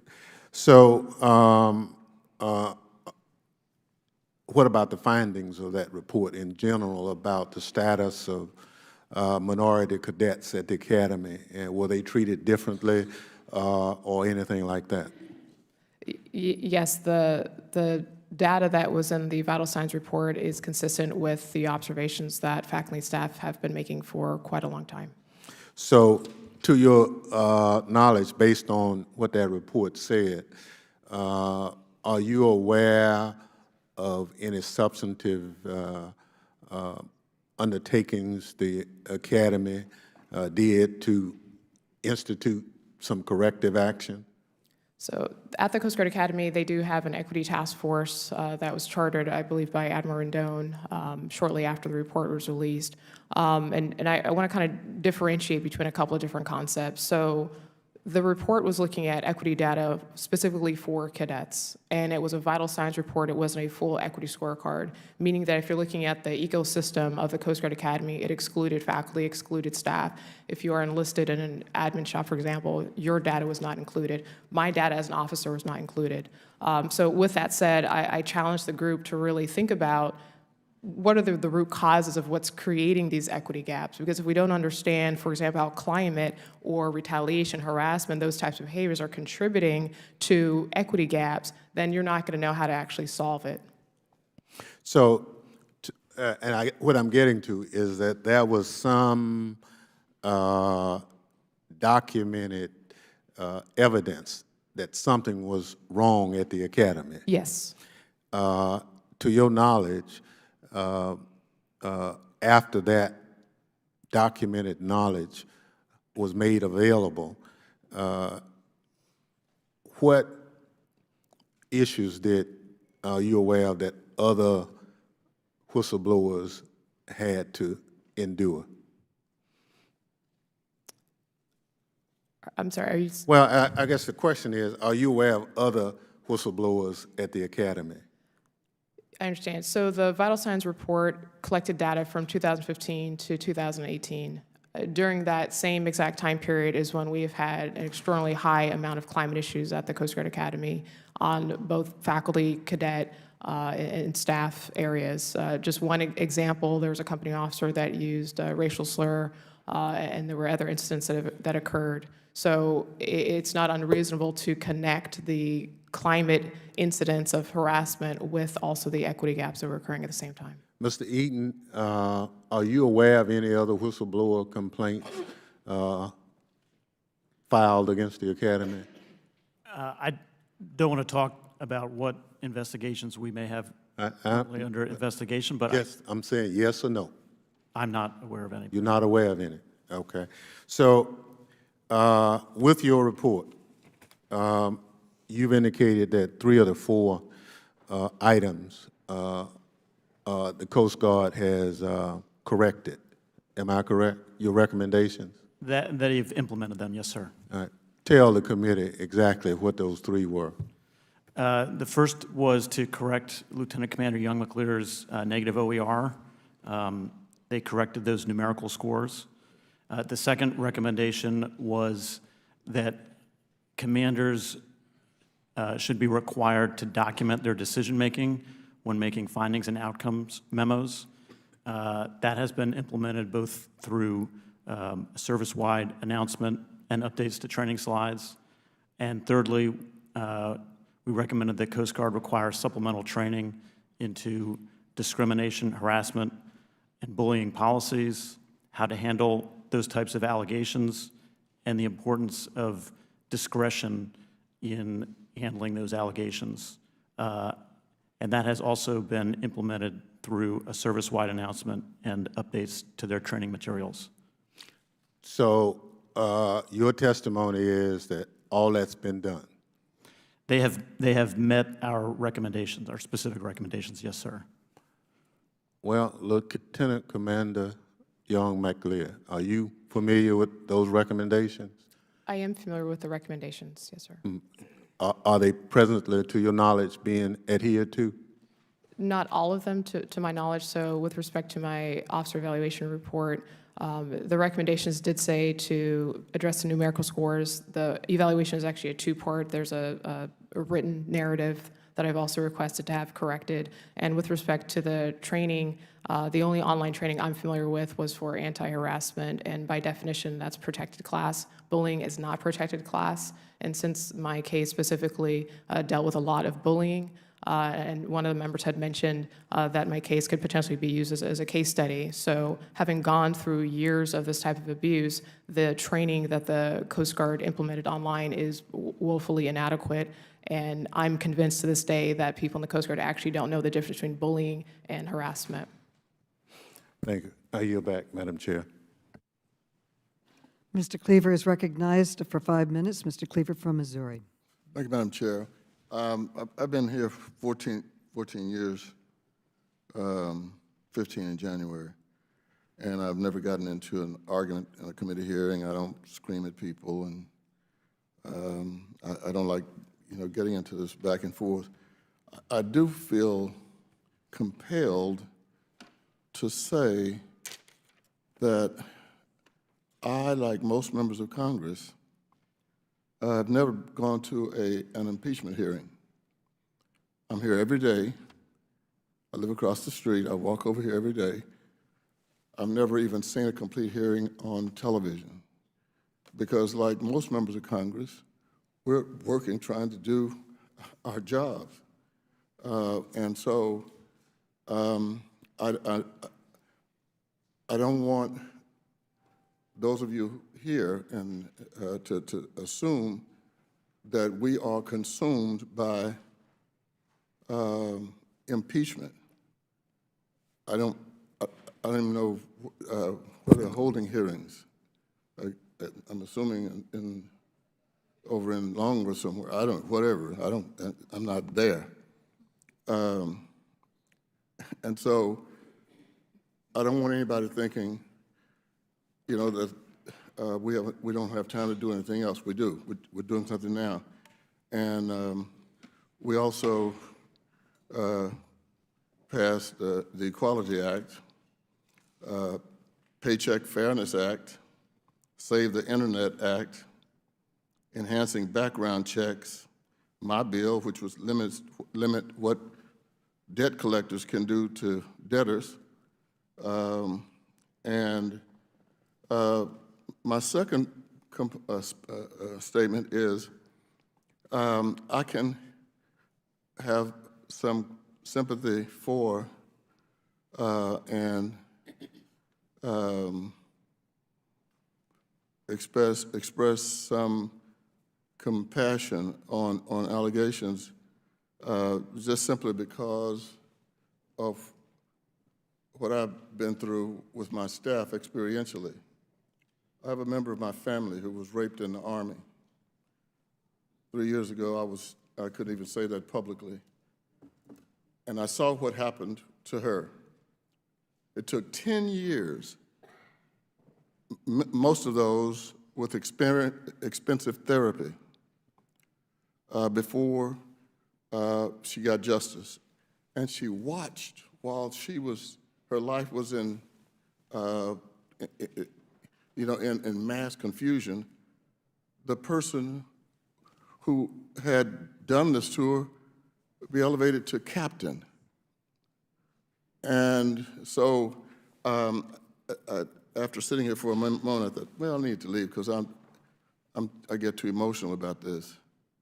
And so forgive me if I'm coming across like that, but I don't think that I will ever, and I hope my colleagues will know, and I believe that they will as well, never just automatically assume that a complainant is somehow mistakenly looking at situations and, you know, they just need to try to get it cleared up in their heads and so forth. Nobody said that in here. But I have been dealing with this in my family. And so I know what is sometimes said. My final statement, actually, I guess it's more of a question. I know, Lieutenant, that there are things that you would like to make sure we hear.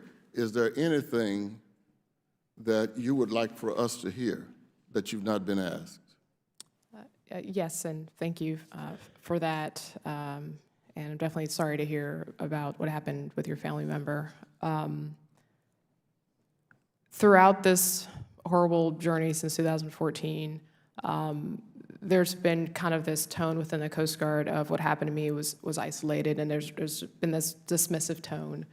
And the more I elevated these allegations and incidents were escalating, the more the Coast Guard used its authority to retaliate and harm me, all while saying after the OIG report came out in December that it was isolated. So what I really want to take a moment just to say is that it's not isolated and it's happening across the Coast Guard.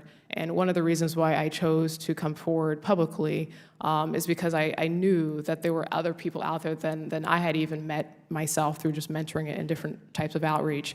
And since coming public this past summer, a lot of people have contacted me, and there's a couple of people I actually want to acknowledge by name, and they've asked me to do so. So I'm just going to take a second.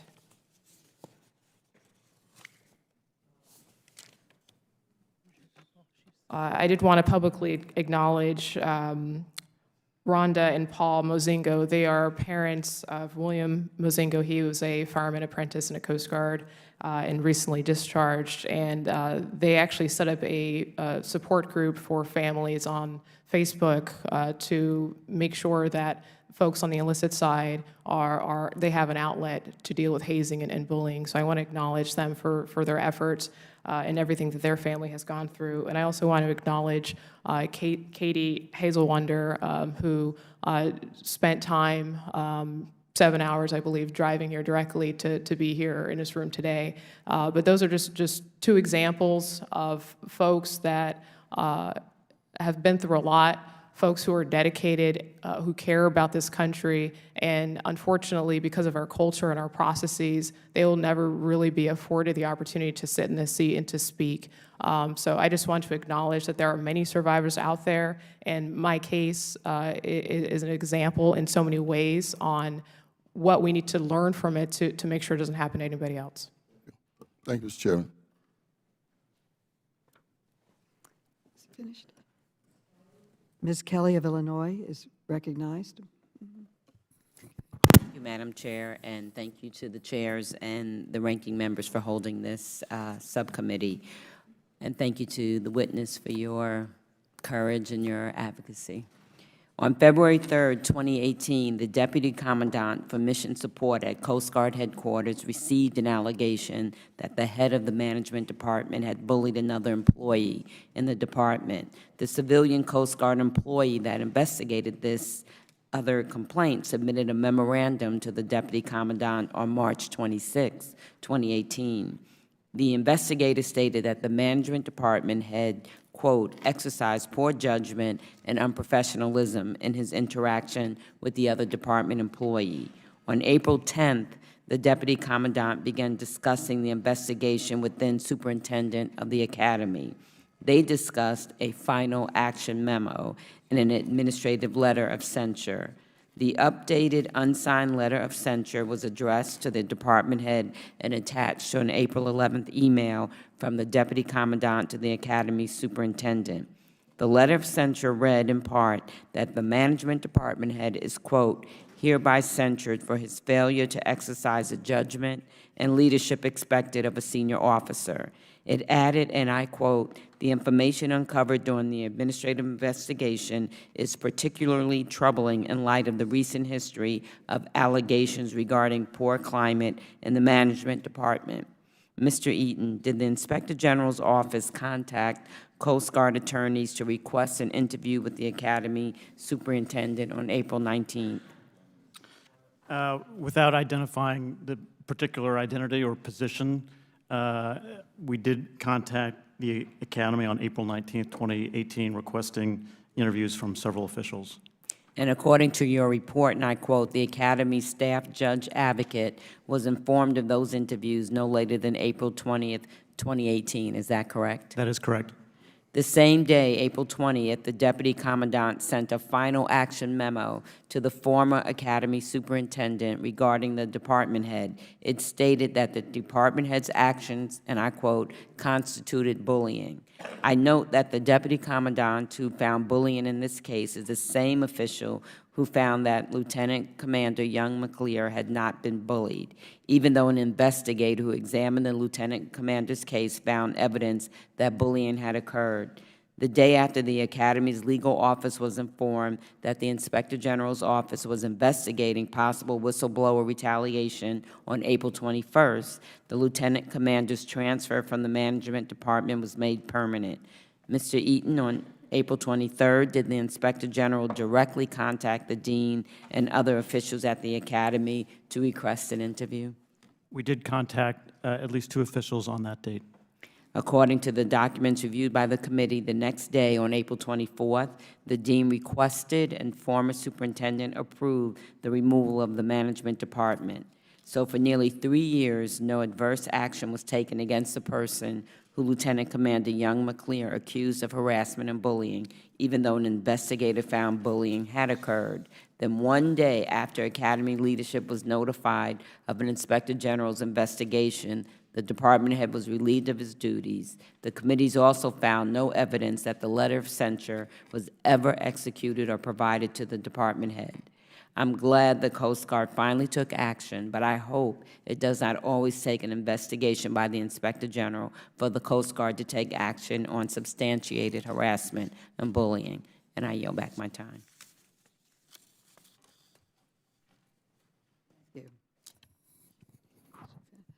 Okay,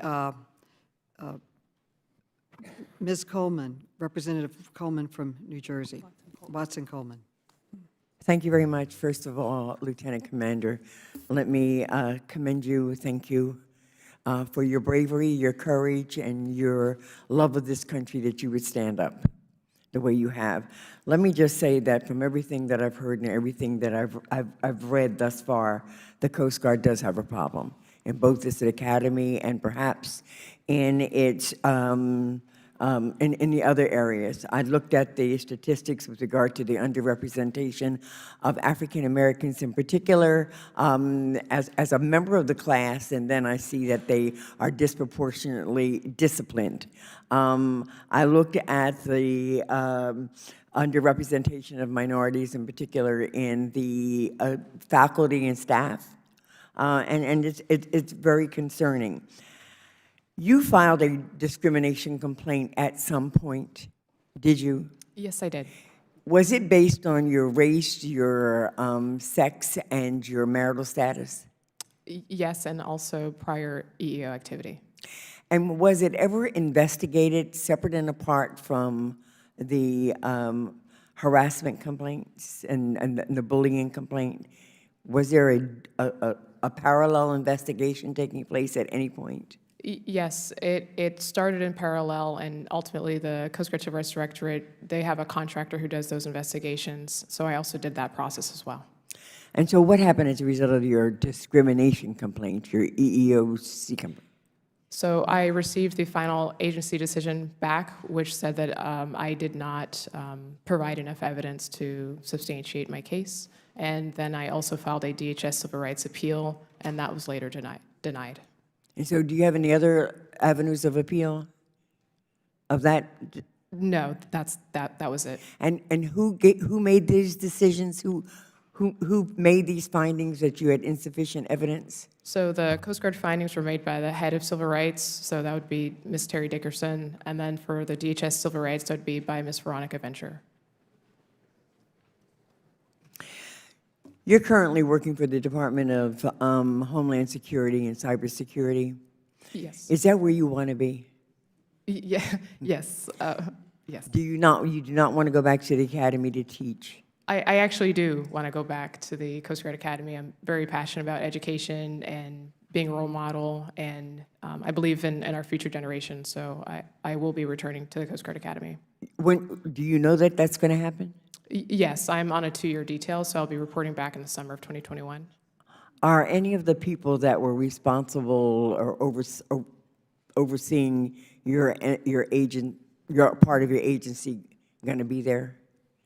That were there? When I return back, Yes. Yes, some of them will still be there. To your knowledge, have any of them had the opportunity to be trained or admonished or held accountable? To my knowledge, nobody has been held accountable for the years of abuse that I sustained. To your knowledge, has there been any sufficient training on how you would acknowledge and respond to cases that are filed based on race, creed, color, national origin, ancestry, sex, all that stuff that's under the civil rights laws? To my knowledge, no, and I would also add that there's been misinformation in Coast Guard civil rights training delivered on the campus itself. Mm-hmm.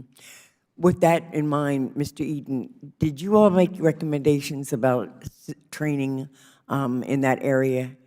I recall just saying you did. Our specific training recommendations were that, first of all, that there should be supplemental training required for Coast Guard members on the policies of discrimination, harassment, and bullying. And what about discrimination based on your race and your sex and your, those things under the Civil Rights Acts? Did you have any findings and recommendations with regard to that? Because it seems to me that that's a big elephant in this room.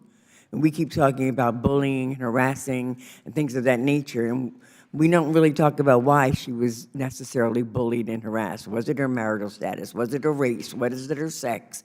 Have we not dealt with that? That seems to be an illness in the Coast Guard that we're not treating. So did you specifically? We did not make specific recommendations for race-based discrimination training. Okay, well, you missed a great opportunity to do that, and I don't know who's responsible for doing that, but I think that Congress has a responsibility to ensure that there's that kind of training and that kind of sensitivity and that kind of oversight and that kind of accountability, because those things exist. And Lieutenant Commander was not bullied because she existed. She was bullied and harassed for reasons that are related to who she is, what she is, and what the law says she is. I yield back. Thank you. The chair now recognizes Ms. Demings of Florida. Thank you so much, Madam Chair, and to our witnesses. Thank you so much for being here, Lieutenant Commander. It's good to see you again. Let me just preface my questions with this. I believe that I worked with some of the finest men and women in law enforcement. The overwhelming majority of the work that they did was exemplary. But you know what? Sometimes we messed up. Sometimes we didn't get it right. Sometimes we failed. And there were some times when the policies, as written, failed us. And regardless of what happens, whether it's policy or individual, we have an obligation to try to get it right. Lieutenant Commander, as you've already indicated, we are all proud of the Coast Guard. We don't need to justify that today. I'm from Florida. We're all proud, and providing oversight does not mean that we're abandoning the men and women who we depend on. Providing oversight gives us the opportunity to identify strengths and deficiencies. And believe me, we have an obligation to do both.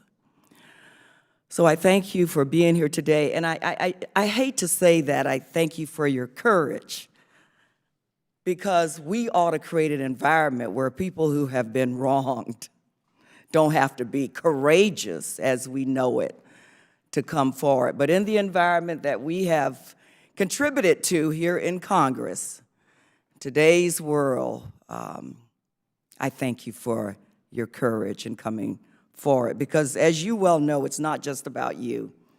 It's about the men and women who will follow you. So I know we've already discussed it, but let me go back to Lieutenant Commander. So in March 2016, you raised allegations of harassment that were handled under the Coast Guard's anti-harassment process. Is that correct? That is correct. A preliminary inquiry of those allegations found that, and I quote, "This preliminary inquiry does not afford sufficient detail or depth to fairly conclude whether or not prohibited harassment was occurred or has occurred." Is that correct as well? That's correct. The individual who conducted the preliminary inquiry recommended that an investigation of your allegations be conducted. Is that correct? That's correct. Instead, however, an admiral convened a climate and culture investigation of the department in which you worked. Is that correct? That is correct. Mr. Eaton, according to your report, the climate and culture investigation, and I quote, "Your report was not an equal substitute for an investigation into complainants' specific allegations." Is that correct? That is correct. Your report also stated that the manner in which the investigation was conducted raised questions about the depth and objectivity of the fact-finding. Is that correct? That's correct. The committee's investigation examined how the manner in which the climate and culture investigation was conducted lacked depth and objectivity. Is that correct? I'm not familiar with the committee's investigation. The investigation found that the department head accused of bullying, the allegation that was supposedly under investigation in the Climate and Culture Survey, was involved in scheduling interviews on behalf of the investigating officer with department personnel. Is that correct? We received testimony that he was, I think he used one of the witnesses' words, quote, lingering in the department space where those interviews were taking place. Lieutenant Commander, were there other ways in which the climate and culture investigation seemed to lack depth and objectivity?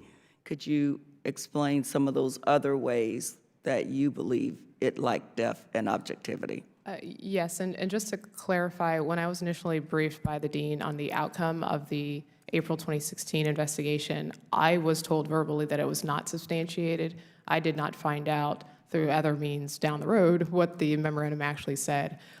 So I actually asked the dean what was the purpose of doing the culture and climate investigation if my allegations were to be unfounded, and he didn't really provide me an answer. Other ways in which the culture and climate administrative investigation was inadequate, and I've stated this before, but it was a humiliating process. The department is approximately 13 people, and it's not difficult to figure out who's who, even if you don't use people's names. So it was incredibly humiliating and intimidating for a one-star admiral to come in after the April 2016 investigation was flimsy and inadequate. My witnesses were not interviewed, and the admiral revealed confidential information from my resolution agreement, and he basically suggested that it was going to be a superficial investigation. He looked forward to us getting back to work. So I already knew that the investigation was going to be substandard, and it was also humiliating on top of that. And that also further drove into mental health challenges that I had. And at that point, I was already enduring 2 years of abuse. So not only was it inadequate, but it was humiliating, it was demeaning, and it was completely unnecessary. And had the Coast Guard actually invested the resources to do an effective and proper and thorough investigation the first time, I never would have been subjected to all the years of abuse after that. Thank you so much. I'm out of time, and I yield back. The chair now recognizes Ms. Norton of the District of Columbia. Thank you very much.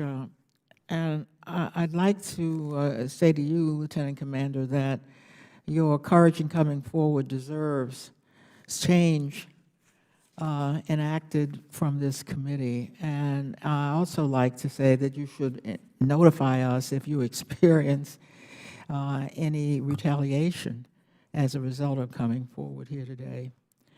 I'm a former chair of the Equal Employment Opportunity Committee, and I've been trying to understand how the Coast Guard handles complaints, and I must tell you, all I see is a lack of due process. Before I came to the commission, sexual harassment, or harassment as we call it, was not even noted as a violation of Title VII. We had the appropriate hearings, and there are now thousands of complaints that come, and this is, of course, on the civilian side every year. So I am really perplexed. This so-called civil rights service provider. Here is this person who, as I understand it, is the intake for civilian equal employment and military equal employment cases. Is that not the case? We didn't get into that level of detail. We weren't, Congresswoman, taking a look at the broader. Well, here's what we have found in the Civil Rights Manual, that they are required to assist commands, employees, and military members, all three, in complying with the procedures outlined in the anti-harassment policy. So let me ask, Lieutenant Commander, was it ever a challenge that the same civil rights provider was providing information on the anti-harassment process to both you and the command at the same time? Yes, the position of the Civil Rights Directorate and Civil Rights Providers, they are supposed to be neutral, but I did perceive times where I felt that it was not neutral. There's the person who's in charge, and then you're talking to somebody who has alleged harassment.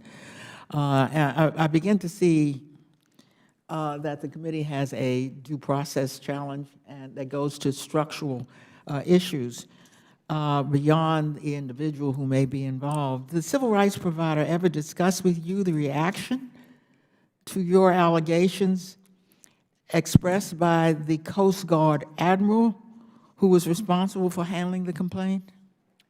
Yes, he did. What did he say? He expressed that after I filed a complaint, it would have been around May of 2016, that the one-star admiral had come into his office, seemed agitated and upset, and was pacing his office, frustrated that I'd entered into the process.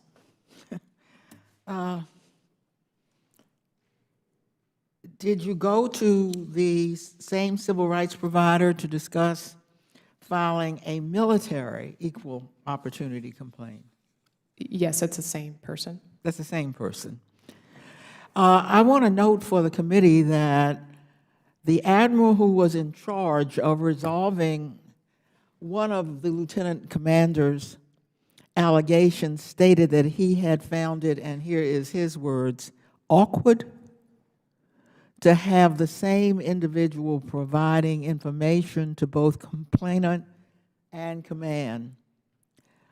He recommended, and here's what the admiral recommended: I think the Coast Guard would be well served to create an EE specialist cadre that serves the command, and more importantly, an EE specialist cadre that are supportive and serve the complainant separately to make sure their concerns are addressed.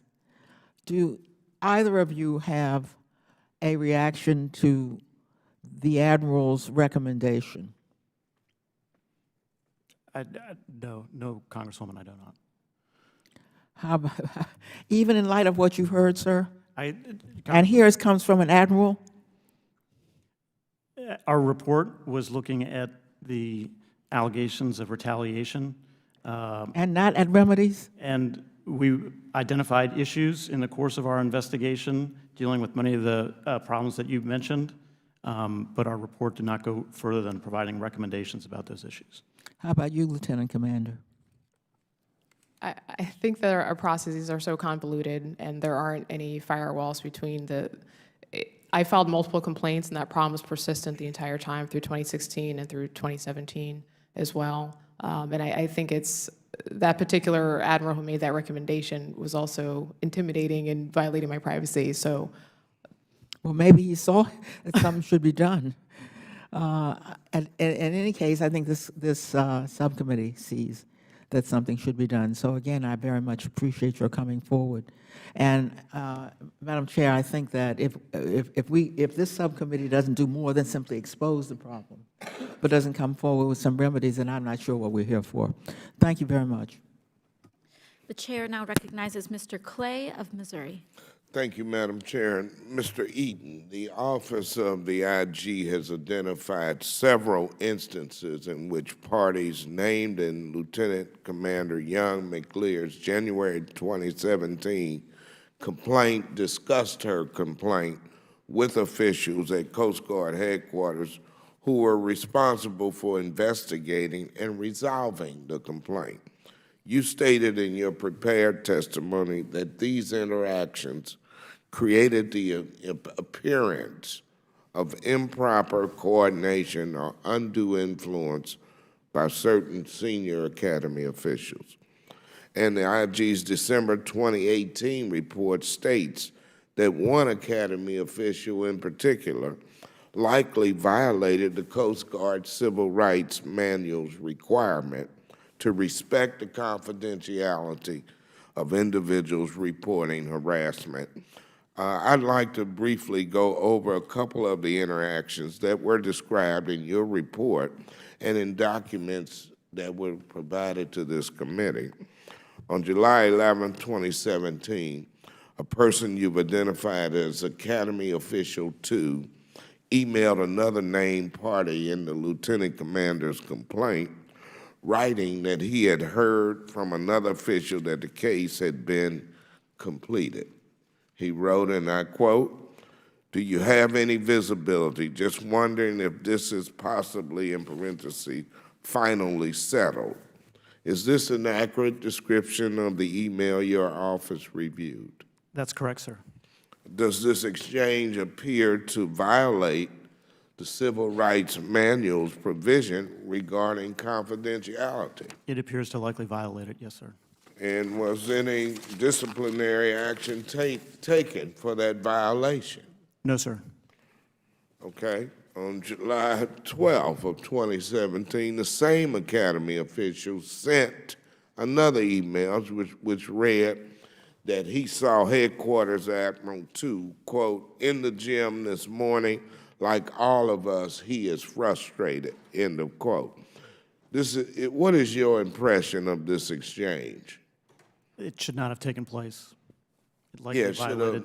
Should a named party in a harassment and bullying complaint be discussing the complaint at the gym with the person in charge of adjudicating the complaint?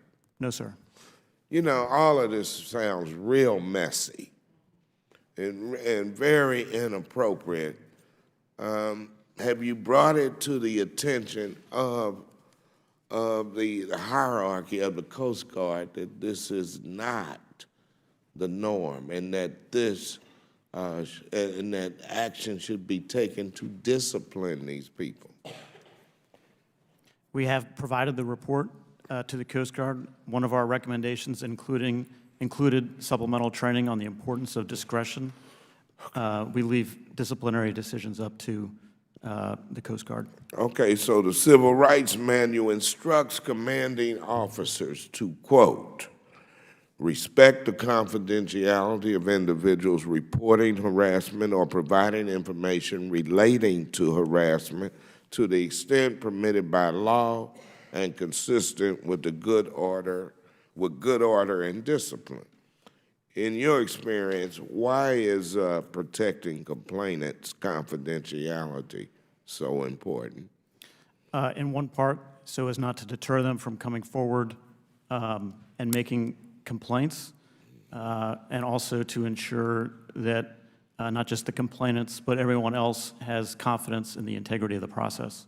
Okay, and to finish up, Lieutenant Commander Young McClear, can you add anything to my line of questioning and how you viewed and how you felt about this back and forth that was going on? Yes, I think that it just speaks to the culture. So those two individuals are admirals.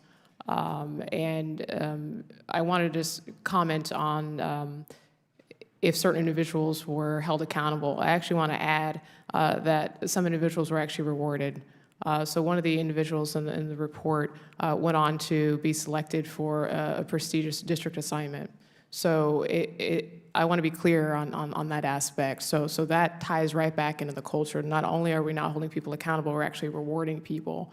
And I think that's how we have cultures where you have two admirals making those types of inappropriate comments. And throughout the report, it is clear that there is a very derogatory tone and attitude, and they simply did not want me to continue to exercise my voice to say that this is unacceptable. So I think that reflects really the urgency of what I'm trying to bring forward, is because it's not an isolated situation. And if people are acting that unprofessional and causing that much harm with no regard to the value of their shipmates, it's not going to stop.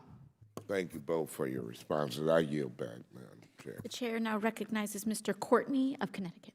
Great. Thank you, Madam Chair. Again, I just want to start very quickly just to foot stomp Mrs. Deming's comments about the fact that this hearing is not an attack on the Coast Guard writ large. Again, there is strong bipartisan support in the House for the mission of the Coast Guard. I co-chair the bipartisan Coast Guard caucus just a few days ago.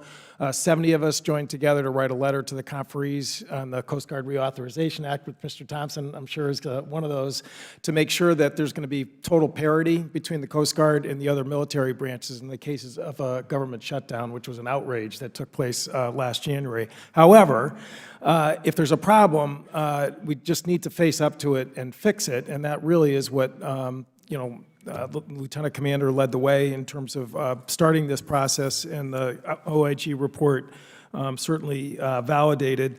Mr. Eaton, I just want to verify on page 6 of your testimony today, again, you stated that the OIG is actually not finished at this time in terms of their review of Coast Guard issues in terms of race-based harassment, that in fact there's an ongoing investigation that's happening right now. Is that correct? That is correct. It's obviously not a whistleblower retaliation investigation. It's a broader evaluation of, as you said, race-based harassment at the Coast Guard Academy. And the plan is to have a report issued sometime next year. Is that correct? Yes, sir. Okay, thank you.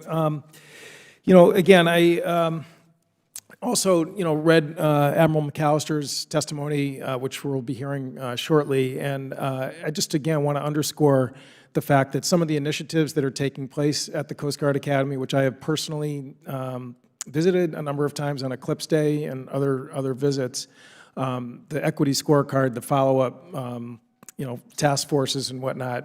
Again, Lieutenant Commander, again, I just want you to talk a little bit about the fact that you've been actually involved, not just along for the ride, but actually in a leadership position. Is that correct in those initiatives? Yes, that's correct. And specifically within the engineering department, our philosophy is we really want to start from the ground up, making sure that people are in psychologically safe environments first.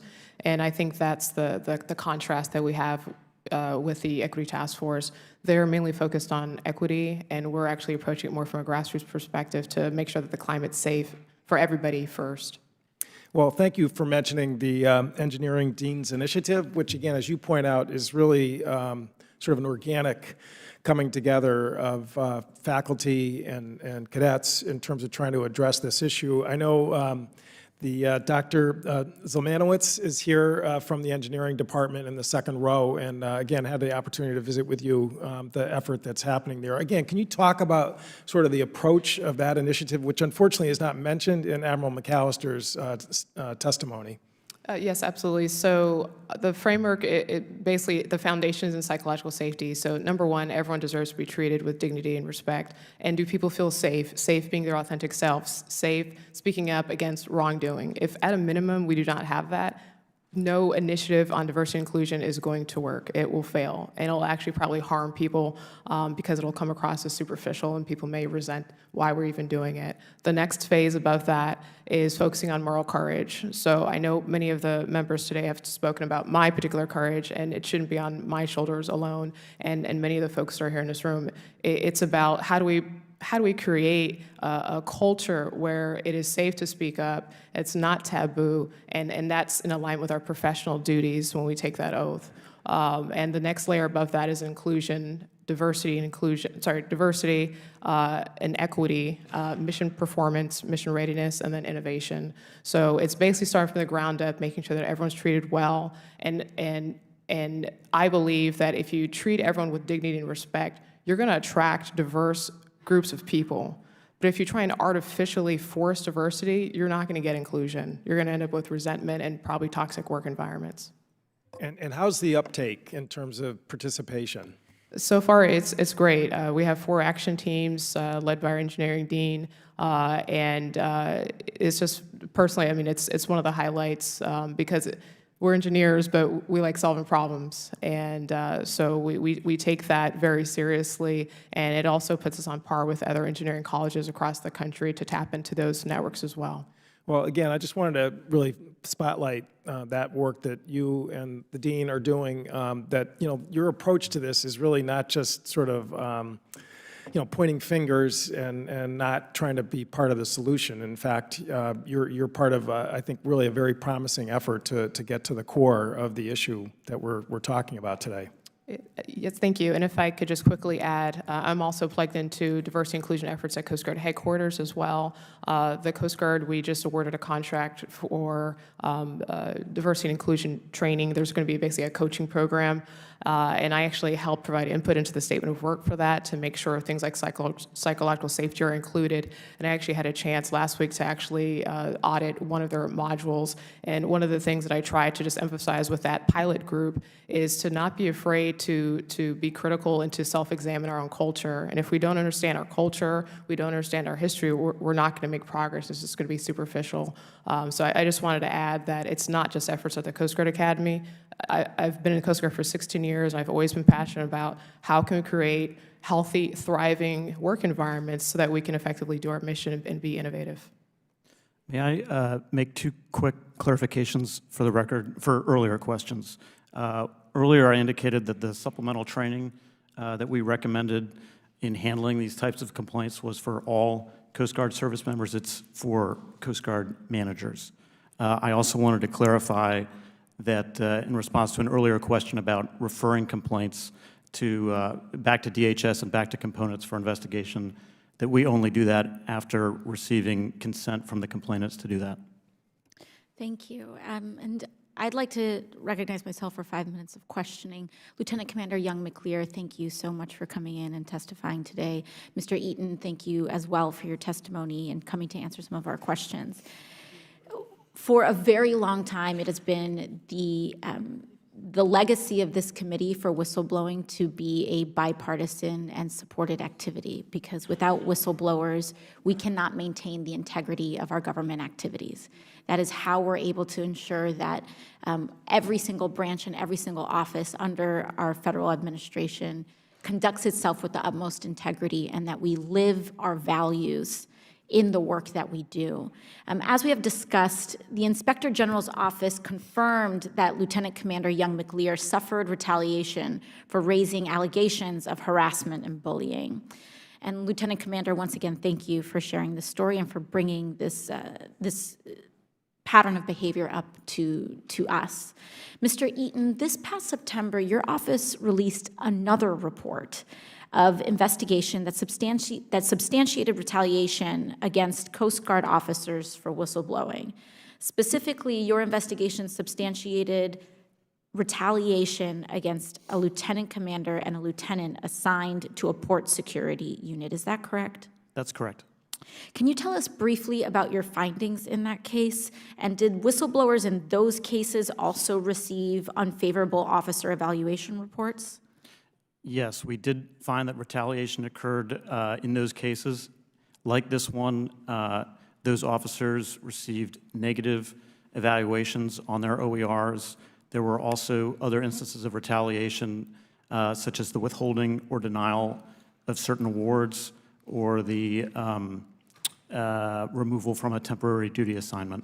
So this is not just a matter limited to Lieutenant Commander Young McLear's experience. This seems to be something of a pattern in that there are other examples of retaliation going on in the Coast Guard. That is clear. I guess I should make one distinction, that those complaints of retaliation for protected communications were not about allegations of discrimination, but about reporting misconduct by their senior officers. I see. And you mentioned earlier that the Inspector General also began the review of race-based cases at the Academy. What caused and what triggered the IG to begin to review that? That review was begun independently of this particular case, although our evaluators are certainly informed by our report and our findings. So given that it's happening independent of this case, what has caused the IG to look into it? I believe we've received requests from Congress, and we've noticed reporting in the media. So there's a pattern of reporting about race-based cases, and there's a separate pattern of reporting of retaliation against whistleblowing. Is that correct? I don't know if I would go so far as to characterize it a pattern, but there's been reporting. Okay. And could whistleblower retaliation cause service members to be reluctant to speak out about deficiencies in the Coast Guard? Yes. So over a 12-month period, the Inspector General's office has found that Coast Guard officers retaliated against 3 service members. And in all 3 cases, at least one of the methods of retaliation was by lowering the officer evaluation report. That, frankly, is completely unacceptable. What this also does is, as the Lieutenant Commander mentioned earlier, is that it could potentially allow some of the worst actors to be elevated within a culture, within an office, while when we lower officer evaluation reports, some of our finest officers being relegated to being stuck in their careers. Not only is it unacceptable, but it has a profoundly detrimental effect on the Coast Guard's ability to carry out its mission. So clearly, the Coast Guard must take additional steps to ensure that service members who blow the whistle are protected from this kind of retaliation. And so I think that's a huge part of what our job and what our role is here today. Lieutenant Commander Young McLear, you did your job by blowing the whistle on this, but we need to do ours. And we need to make sure that we take this report extremely seriously and make sure that we follow up along with the Inspector General who has substantiated these reports as well. And I know, not just speaking for myself, but for our committee, that's exactly what our intention is. So thank you all very much. Do any other members have additional follow-up? Great. That being said, the first panel is dismissed with the thanks of the committee. At this time, I would normally be introducing all of our witnesses for the second panel, but unfortunately, the Commandant, Admiral Schultz, has declined our invitation to appear voluntarily to this hearing, and we will not be hearing from him today, but I would like to welcome our other witnesses. Thank you. So should I let them? Yeah. You are dismissed. Thank you.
The committee now welcomes Vice Admiral Michael F. McAllister, Deputy Commandant for Mission Support at the United States Coast Guard. Thank you, Vice Admiral, for coming today. It is the practice of the committee to swear in our witnesses. So if you could please raise your right hand. Do you swear or affirm that the testimony you're about to give is the truth, the whole truth, and nothing but the truth, so help you God? Thank you. Let the record show that the witness has answered in the affirmative. Thank you. And I'd like to remind everyone that these microphones can be very sensitive. It's very important that we speak directly into them. Without objection, your written statements will be made part of the record. And with that, Vice Admiral McAllister, you are now recognized to give an oral presentation of your testimony. All right. Well, good afternoon, Chairwoman Ocasio-Cortez, Chairman Thompson, Chairman Correa, Ranking Member Roy, Ranking Member Lesko, distinguished members of the subcommittees. Thank you for the opportunity to testify today. I'd like to share a quote from our Commandant, Admiral Carl Schultz, which was delivered to the Corps of Cadets at the Coast Guard Academy, but really applies to the entire service. The vision of the Coast Guard that I have is that everybody should have the right and expectation to come to a workplace that values them as an individual, that is inclusive, and is absolutely committed to each member's definition of what they see as success. I share the Commandant's sentiment. Diversity, inclusion, and equity are a top Coast Guard priority and are foundational to a ready workforce and an essential element of our overall effectiveness. The entire Coast Guard leadership team is committed to championing and maintaining an organizational climate where everyone feels safe, valued, respected, and included. Simply put, it's a mission imperative. Since assuming his role in 2018, Admiral Schultz has directed clear and proactive steps to actively improve diversity and inclusion within the service. Efforts include creating a diversity and inclusion action plan, conducting the first holistic study on the recruitment and retention of underrepresented minorities in 25 years, creating a personnel readiness task force, developing and funding workforce sustainability initiatives, and revitalizing the college student pre-commissioning initiative to better attract women and underrepresented minorities into the Coast Guard. The Commandant has also focused its efforts on improving diversity and inclusion at our assessment points, the Coast Guard Academy and Training Center Cape May. Today, the Coast Guard Academy has the most diverse corps and faculty in its 150-year history, and ensuring equitable outcomes for all cadets is one of our highest priorities. To this end, in 2017, the Academy became the first federal service academy to undertake a comprehensive examination of the educational and performance outcomes amongst cadets of different racial, ethnic, and gender groups via the Equity Scorecard process developed by the University of Southern California's Center for Urban Education. We worked with CUE for almost a year to tailor the project to the unique needs of a service academy and further improve the culture of respect, inclusivity, and equity-mindedness. As a result, in March 2018, a vital signs report was released, and that June, the superintendent chartered an equity task force to begin to address the report's recommendations and to provide a collaborative and holistic review of the equity gaps the report revealed. The vital signs report is one of many assessment tools used to examine educational outcomes and formulate improvement strategies, and these broad efforts will allow us to improve policies, practices, and customs to maintain world-class programs and meet our mission of graduating leaders of character. Building upon these efforts, the Commandant issued a strategic vision for the Coast Guard Academy in the June of 2018. This vision establishes clear direction to foster an inclusive environment that enables students and faculty to reach their greatest potential and to facilitate a climate of respect. To these ends, additional oversights were created, including the Deputy Commandant for Mission Support, Deputy for Personnel Readiness, a 2-star admiral responsible for the Human Resource Directorate, Force Readiness Command, and the Coast Guard Academy. Admiral Schultz and the entire Coast Guard senior leadership team is taking every step to foster and develop a climate that's free from harassment, bullying, and retaliation. And when incidents do occur, we act swiftly and professionally. We take all complaints of harassment, bullying, and retaliation seriously and have actively addressed every issue that was raised in the Academy whistleblower investigation. Specifically, we have implemented service-wide changes to the Coast Guard Civil Rights Awareness Training, revised procedures requiring commanders to notify the next level in their chain of command regarding the findings of all harassment, hate, hazing, and bullying inquiries, and we've revised policies via official service-wide communications, articulating whistleblower procedures to all personnel, and highlighting that a management official may not use their authority to take or threaten action against a civilian employee, candidate for civilian employment, or a military member for making protected communications to members of Congress. This work is vitally important, and while we have made significant strides to create lasting change, our work is far from complete. And I'll quote Chairman Correa from earlier, "We recognize our shortcomings." Going forward, we have already begun working on ways to improve our anti-hate and hate incident, or anti-harassment and hate incident process, or what we call AHI, as well as the administrative investigations process as a whole. While the policies are still being worked internally, I can offer that we are considering providing more robust guidance for the selection of investigators and the contents of convening orders, as well as giving greater clarity to the investigators as they work to create their investigative plan. Further, we're working closely with the Department of Homeland Security to develop a civil rights and civil liberties training module that can be provided to investigators who are assigned to investigate claims of harassment. Now, as in the past, we appreciate Congress's support in helping us to identify areas where we need to improve, where our policies are unclear, or where our policies are not meeting the needs of our workforce. Moreover, your expertise and insights are invaluable as we work to build an inclusive and diverse Coast Guard Academy. Particularly, we would welcome opportunities for direct engagement through the Coast Guard Academy Board of Visitors so that we can best collaborate to foster an environment that is free from discrimination, harassment, and other unacceptable behaviors. Thank you again for the opportunity to testify today, and I look forward to your questions. Thank you very much.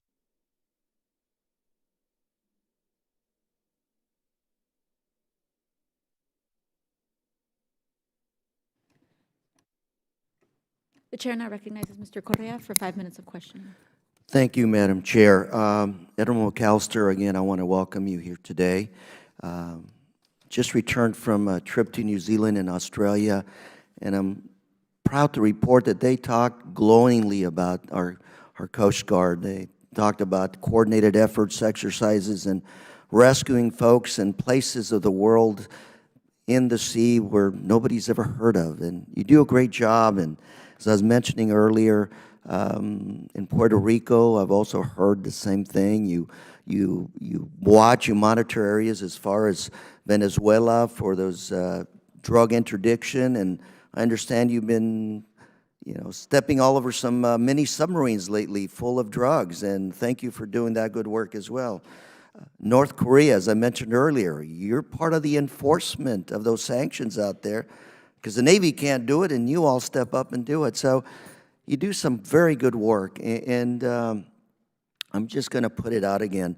My committee is one of the committees that has co-jurisdiction on these issues, and I want to not have you report to us, but work with you on these issues. As I mentioned earlier, I had the same challenges with the California National Guard and General Baldwin. He stepped up, and we worked it out, and a couple of years later, everybody was doing a very good job. So if I can, I'm going to ask a couple of quick questions of you, sir, and move on. As you know, earlier today, the Oversight, Reform, and our Homeland Committees released a report on the results of an 18-month-long investigation. And the report contains 7 recommendations to help ensure that the Coast Guard conducts prompt, thorough, and impartial investigations of such allegations in the future. Trying to create some good policy here, sir. So I'm going to summarize the 7 recommendations. Number 1, orders for investigation should identify the specific allegations to be investigated. Specific allegations, be no appearance of conflict of interest. Individuals assigned to investigate should have the proper training. Guidelines should be established regarding process for adjudicating complaints. Investigative report should meet the standards set forth in the Coast Guard's Administrative Investigations Manual. Excuse me. Number 6, actions that could have a chilling effect on complaints should be prohibited. And finally, the Coast Guard's anti-harassment, anti-bullying policies and procedures should be followed. They exist, but they should be followed. So can I get a commitment from you today that the Coast Guard will implement these recommendations, and that you, I'm not going to say work to do it, but work with us to make sure we get it done, and make sure you continue to shine brightly, because all the folks in the Coast Guard have earned our respect and admiration. That's a question. Well, Chairman, thanks very much for the question. First off, thanks for your comments about Coast Guard operations around the world. We're proud of what we're able to do alongside our DoD and international partners. And we also look forward to working with the committees here to enhance our policies and procedures. I did not have the opportunity before testifying here today to look at the details of those recommendations, but as you described them, sir, all of those sound reasonable. I certainly agree in concept with the idea of enhancing our policies and procedures along the lines of clearer orders to investigating officers, ensuring that investigating officers have the appropriate training to do their work in an impartial manner, brings integrity to the process, avoiding conflicts of interest. And so absolutely agree in concept, and I look forward to working with the committees, and we're happy to do that. Admiral McAllister, I'm going to say, once you have a chance to look at those, I'm going to buy you lunch. I'm going to buy your staff some lunch, and let's sit down and work through these issues and make sure that we can comply with all these 7 recommendations and move ahead. Thank you very much, and Madam Chair, I yield the remainder of my time. Thank you. Mr. Correa yields. The chair now recognizes Ms. Lesko of Arizona. Thank you, Madam Chair, and thank you for being here, Vice Admiral McAllister. First, I'd like to say how I want to say how disappointed I am that we're doing this little stunt here with a blank chair with Admiral Schultz's name tag. I mean, this is like common in Judiciary Committee that the Democrats pulled this stunt, but really, I'm sure your staff has told you that the Coast Guard has repeatedly offered Vice Admiral McAllister to come and testify, the person that actually knows the facts about this. And so, again, I think it's beneath the dignity of the House of Representatives to keep on pulling these stunts. But I do have questions for you, Vice Admiral McAllister. First of all, the Inspector General representative that was here today said that the Coast Guard had completed 3 out of the 4 recommendations that they said to the Coast Guard. And if I remember what he said, it seemed like a very small thing that you hadn't done. It was this one: direct that the U.S. Coast Guard Civil Rights Manual be modified to clarify that military members who believe they are subject to whistleblower retaliation should file a complaint with DHS OIG, not the U.S. Office of Special Counsel, and that there was some other manual that you forgot to put that in. Is that what you heard, and are you willing to add that to the other manual to complete all the recommendations? Congresswoman, absolutely. So we've actually taken all 4 of the OIG recommendations for action. We had taken action immediately after receiving the results of that investigation. The nuance here is we put out a message to every person in the Coast Guard saying that we had changed the policy. We needed to go back and update the manual that change pointed to, and that's in process right now, and I suspect that that'll be completed shortly. But everybody in the Coast Guard knows that the policy has changed, and it has in fact changed. So we completed all 4 of the OIG recommendations. And ma'am, if you don't mind, just to mention, Admiral Schultz asked me to testify on his behalf today. As you mentioned earlier, not only do I oversee the Coast Guard Academy, I see all of our diversity and inclusion initiatives, all of our HR policies, all of the rest of our training infrastructure. And so I appreciate the opportunity to come and talk to you at the level of detail that I can provide on those programs. Yes, thank you, and I appreciate, and I want to remind some of my Democratic colleagues, who many of them I know and get along with well, that it was the minority that invited you here. The majority apparently didn't invite you here and just kept on inviting Admiral Schultz, even though you're the one that has all the knowledge on this, which is confusing to me. Vice Admiral McAllister, do you believe that the issues of bullying and harassment are widespread within the Coast Guard? Congresswoman, I don't have any data to suggest that those are widespread issues. If there are people who believe and have seen that they are wider spread than the data that I have suggests, then I'm absolutely interested in hearing directly from those people. And, you know, I would tell you the Commandant and I and our entire senior leadership team is committed to, as I stated in my opening statement, creating an environment where people feel, 1, that they can reach their potential, but 2, that if they need to report something that they find unsatisfactory, that they have the right outlets to do that. And so process integrity is important to us, and you have my commitment to continue to ensure that we do the best we can along those lines. And thank you very much. And again, I want to say how disappointed I am that my Democratic colleagues chose to publish this report or give us this report today and give it to the staff on Saturday. My understanding, didn't even ask for your input on it, didn't ask, of course, for our input on it. And this seems to be a pattern. I mean, I serve on the Judiciary Committee, and we got dumped thousands of documents on the Saturday before a Monday hearing. I mean, this is, in my opinion, just a total, I know that they're in the majority. I know they can do it. I know they have the votes to do whatever they want, but it's wrong. And so I yield back my time, Madam Chairman. Thank you. I will recognize myself for 5 minutes of questions. On December 4th, after the committees had written to the Commandant requesting that he testify at today's hearing, the committees received letters from Rear Admiral Melissa Burt, the Coast Guard's Director of Governmental and Public Affairs. In the letter to Chairwoman Maloney, Rear Admiral Burt states that you, Vice Admiral McAllister, are, quote, the most appropriate witness for our hearing today. Vice Admiral, and I'd also like to take a moment to just thank you for coming in today. We are sincerely appreciative of the time that you are taking out and the effort that you're taking out to prepare for today's hearing. But that being said, could you illuminate for us What did Rear Admiral Burt mean when she stated that you were a more appropriate witness than Admiral Schultz? In what ways are you more qualified than the Coast Guard's commandant to speak about the Coast Guard's policies and procedures on harassment, bullying, and retaliation?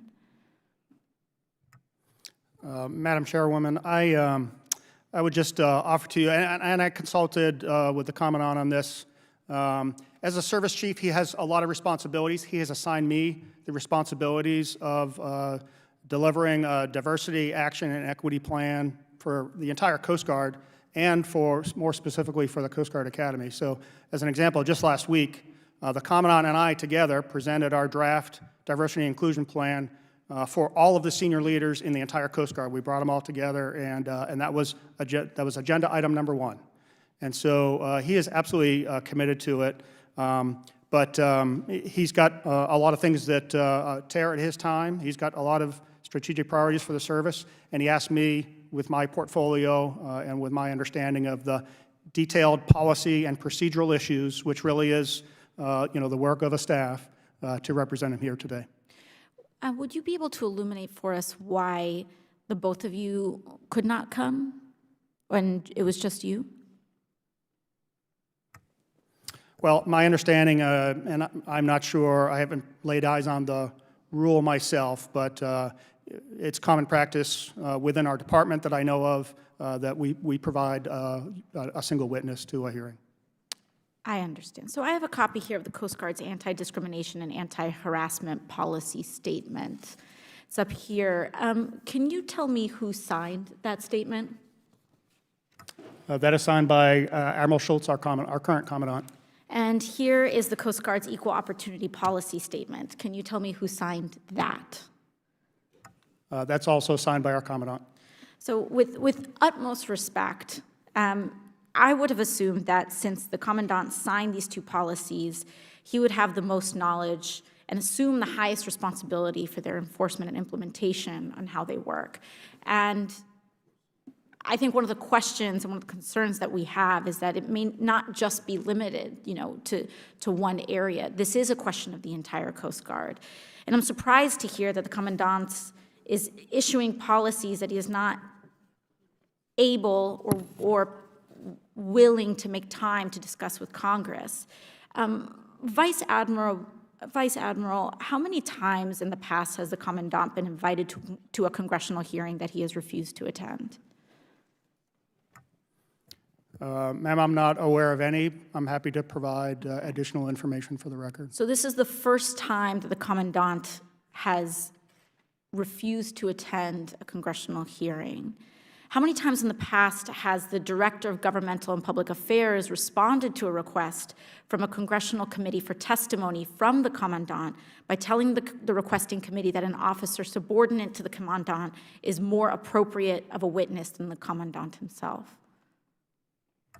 I'm not sure I have the full visibility on the correspondence back and forth from a congressional affairs perspective to answer that question.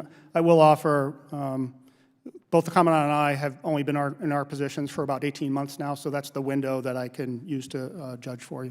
I completely understand, and I thank you, but I do think it's important to assert that this may be unprecedented, at least in recent history, for a Commandant to refuse to attend a congressional hearing. And that refusal today is disappointing to this committee.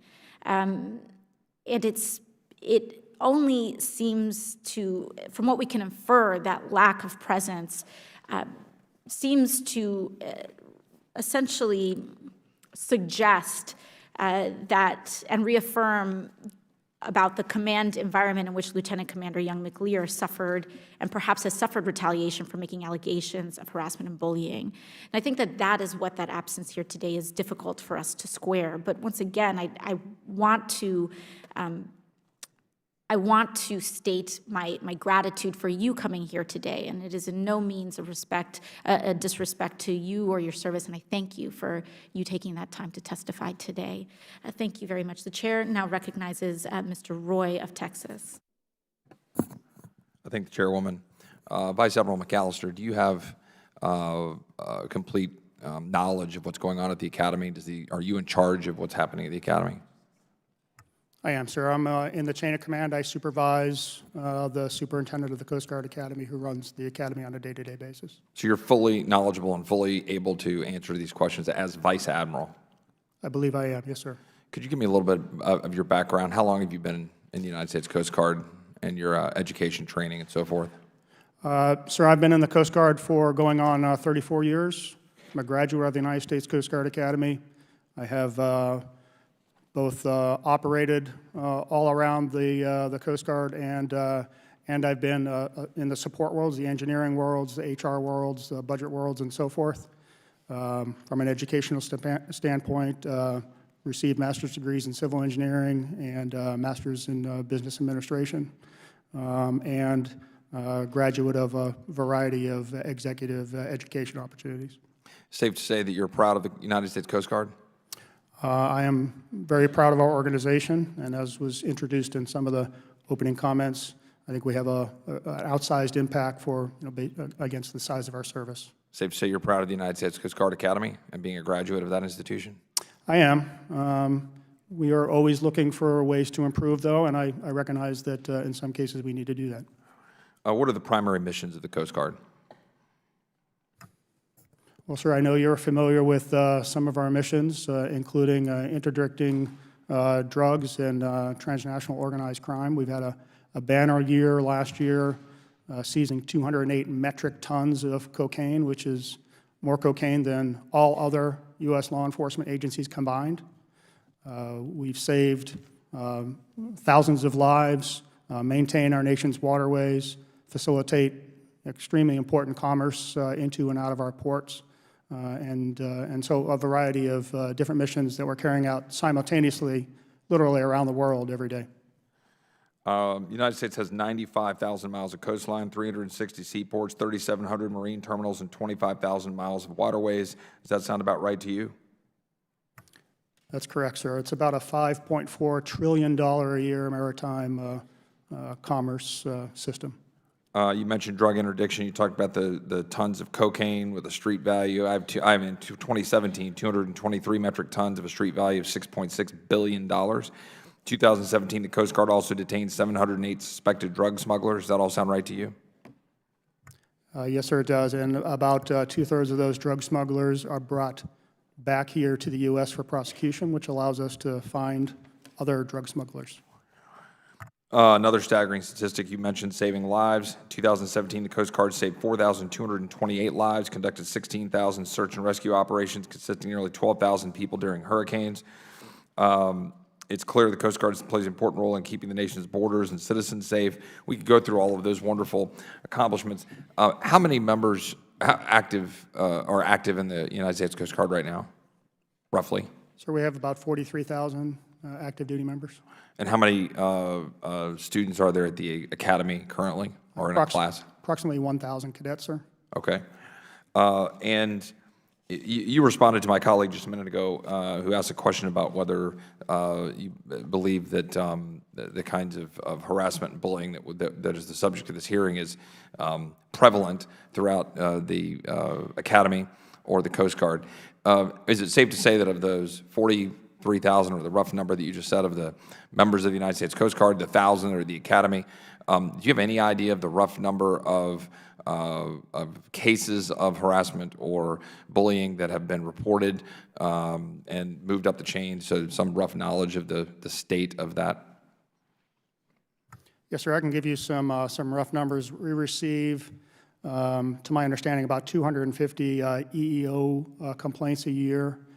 We actually beat the federal averages and are at the top of the DHS in terms of timeliness of resolving those issues at the lowest level possible, and of using mediation to achieve that. On the anti-harassment and hate incident side, we also receive about 250 of those types of cases a year, and about a third of those, all of those are investigated immediately, and about a third of those have resulted in action, everywhere from verbal counseling to removal of duties. So it's a system that is relatively mature, although we'd like to process it, in place, and I would argue working to some level today. I'm aware that there's other places where the Coast Guard has voluntarily or chosen itself to lead. For example, ensuring equitable outcomes for all cadets in the U.S. Coast Guard Academy has been a strategic priority since 2013. Is that correct? That is correct, sir. And when did the Coast Guard determine that there was an issue with equitable outcomes for the Academy, and how did you identify it? And I'm running out of time, but if you could just give a little bit of background here for the committee on how you all took action to deal with some of those issues yourselves as the United States Coast Guard to address those.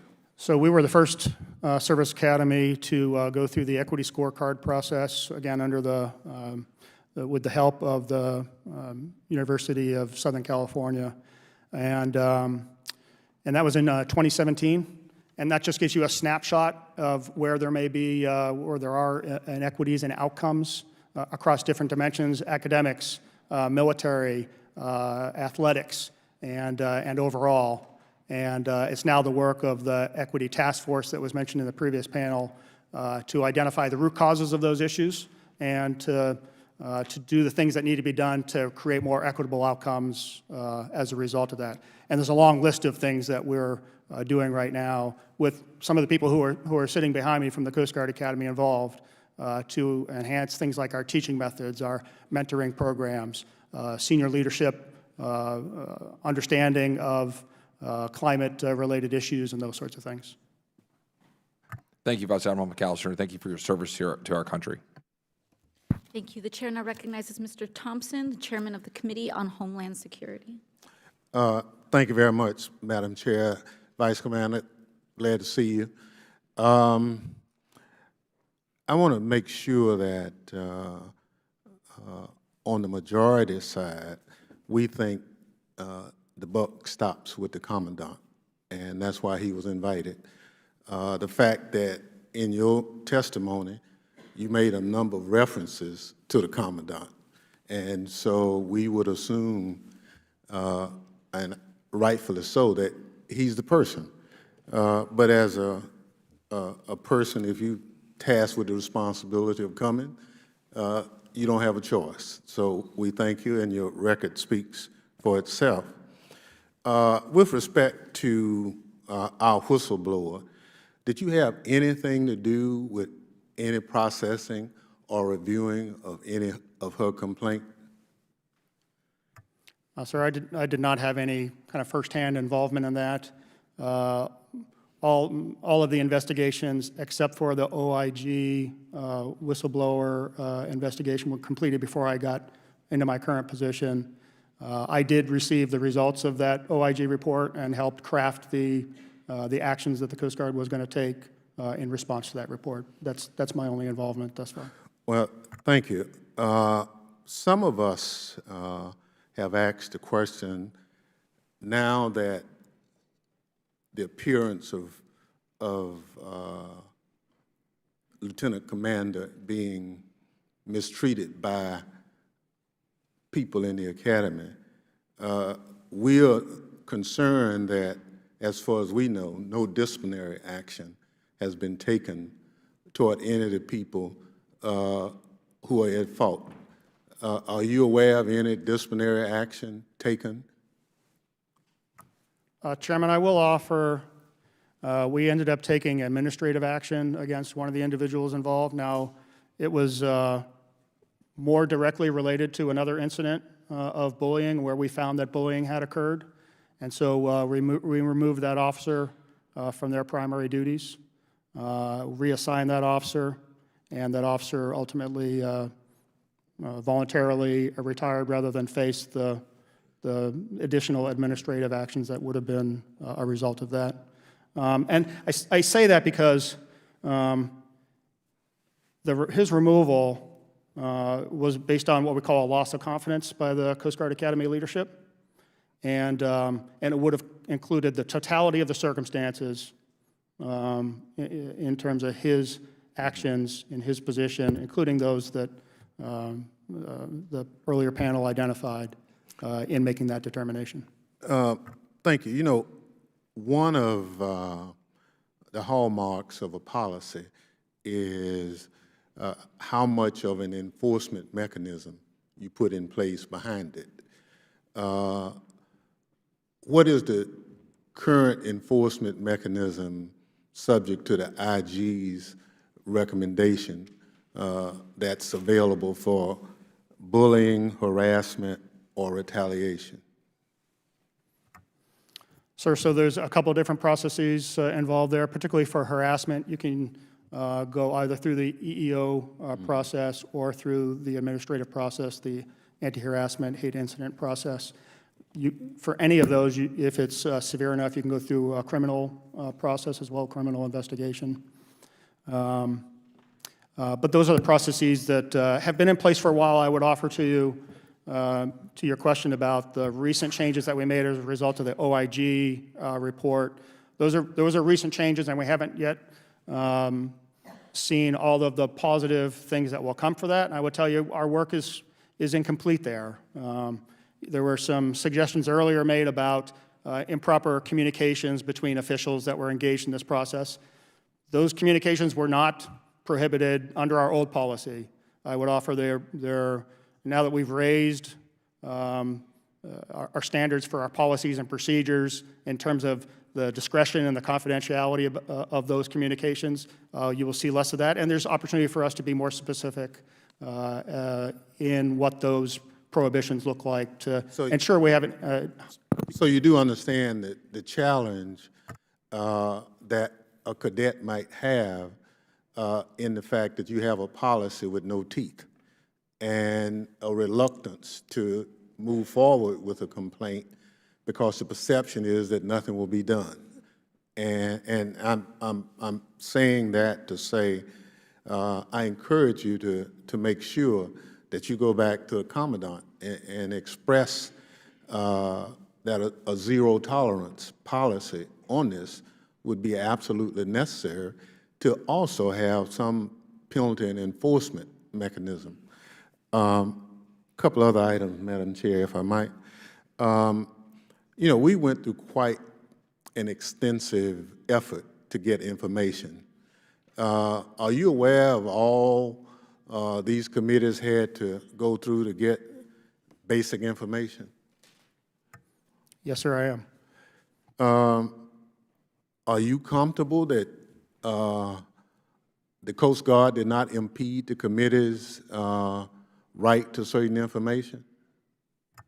Chairman, I would offer to you, it was certainly our intent to be responsive and transparent. There were a lot of processes that we were required to follow, Coast Guard, DHS, DOJ processes in terms of redactions and those sorts of things. I can certainly understand the committee's frustration with that. I would offer we also have done 37 hours of briefings and interviews to supplement all of the record material, the 10,000 pages of record material. So I'm hopeful that the committee found that at the end of the day, they had everything they needed to make appropriate judgments. The gentleman's time has expired. The chair now recognizes Ms. Watson-Coleman of New Jersey. Thank you, Madam Chairman. Vice Admiral, thank you for being here, and let me associate myself with all the good things that my colleagues have said about the work that the Coast Guard does in keeping us safe, keeping our waterways safe, finding drugs that should never get to our communities, and saving lives. You do a remarkable job, and we're grateful. But I need to talk to you about the sort of administrative aspects of the Coast Guard, including the Academy. A couple of things. Number one is, what did you work in this area prior to your recent appointment? Where were you during the period of time that the lieutenant commander's complaints were being addressed or not addressed? What space were you working in? I was not directly involved, Congresswoman. I was the regional commander for the Arctic and Alaska, and I was the Deputy Director of Operations for the U.S. Northern Command. Or U.S. what? For the U.S. Northern Command. Okay, so you weren't even on the scene, so to speak. I was not, ma'am. Okay. I want to go over that case with you a little bit then, if you don't mind. After the lieutenant commander raised complaints of harassment and a hostile work environment based in part on her race, her gender, and sexual orientation, the Coast Guard attempted to address them through preliminary inquiry. The preliminary inquiry determined that a full investigation should be conducted. So it would seem that the logical next step would have been for leadership to order that full investigation. It seems simple, but instead, the assistant superintendent of the academy ordered a general climate and cultural survey of the department, chose an unqualified investigator from the information that we have to conduct it, and specifically told the investigator not to investigate the allegations. The investigator actually told the committee staff that he was, and I quote, expressly asked not to look at any individual. He was not even made aware of the lieutenant commander's specific allegations until he spoke with her as the very last person he surveyed. It would seem actually that the process didn't break down, but rather that it was purposefully subverted. The assistant superintendent was presented with credible allegations of harassment and took no steps to ensure that they were investigated appropriately. So then, Vice Admiral, let me ask you a question on this. I need to understand, is this a cover-up? Congresswoman, it is not. If it's not a cover-up, is it a sweeping of things under the rug? What exactly is it? How could this have consistently happened over the last couple of years with people at such high levels knowing better or should know better? So, if I may, the preliminary inquiry that's described is actually an administrative investigation. That is merely the form in which the results are delivered. The recommendations from that preliminary inquiry were to do a broader investigation of the entire department, which was ordered and done, and was done in an investigation format. I have seen that investigation myself. So you're saying that the information that I have here, that the request for the investigation was denied, is inaccurate? An investigation was ordered and done, ma'am. When? In relationship to this first part, when was that? When did that happen?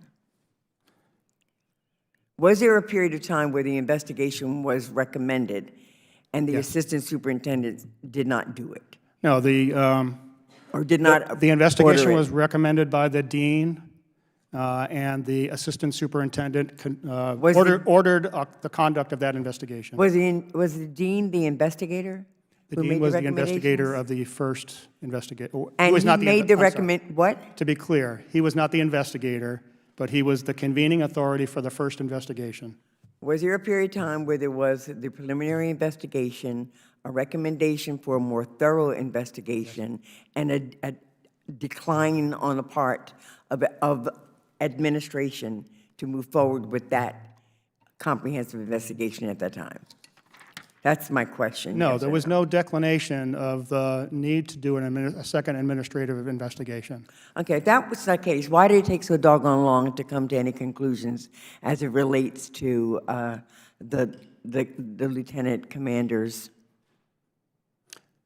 It took approximately 30 days, which is our standard I think we're for talking the a couple first of years. investigation, and it took approximately 30 days for the second investigation. Now, I'm not holding these investigations up as the model. There was issues in those investigations in terms of the lack of detail on what those investigations should include, the form in which those investigations were provided. So this is not, I mean, this was not the experience that everybody gets.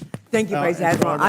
I've heard this, which means that my time is up. I think that my concern is that the climate and culture investigation didn't examine the specific allegations, and that in and of itself is troubling to me because it seems to me that there was an intentional subversion of what should have been the right thing to do. Thank you for coming, and thank you for your indulgence, Madam Chair. Mr. Chair. And we thank the gentlewoman from New Jersey for yielding back, and I recognize the gentleman from Connecticut, Mr. Courtney. Thank you, Mr. Chairman, and thank you, Admiral, for being here today. I just returned from a Codel from Norway and Iceland, which was supposed to be Navy-focused, and I just want to share with you that we spent most of the time talking to both their respective navies about the great collaboration with the Coast Guard, which includes, by the way, the Academy, since there is a pretty robust foreign exchange program, which, again, deepens that interoperability. So congratulations on your great work up there.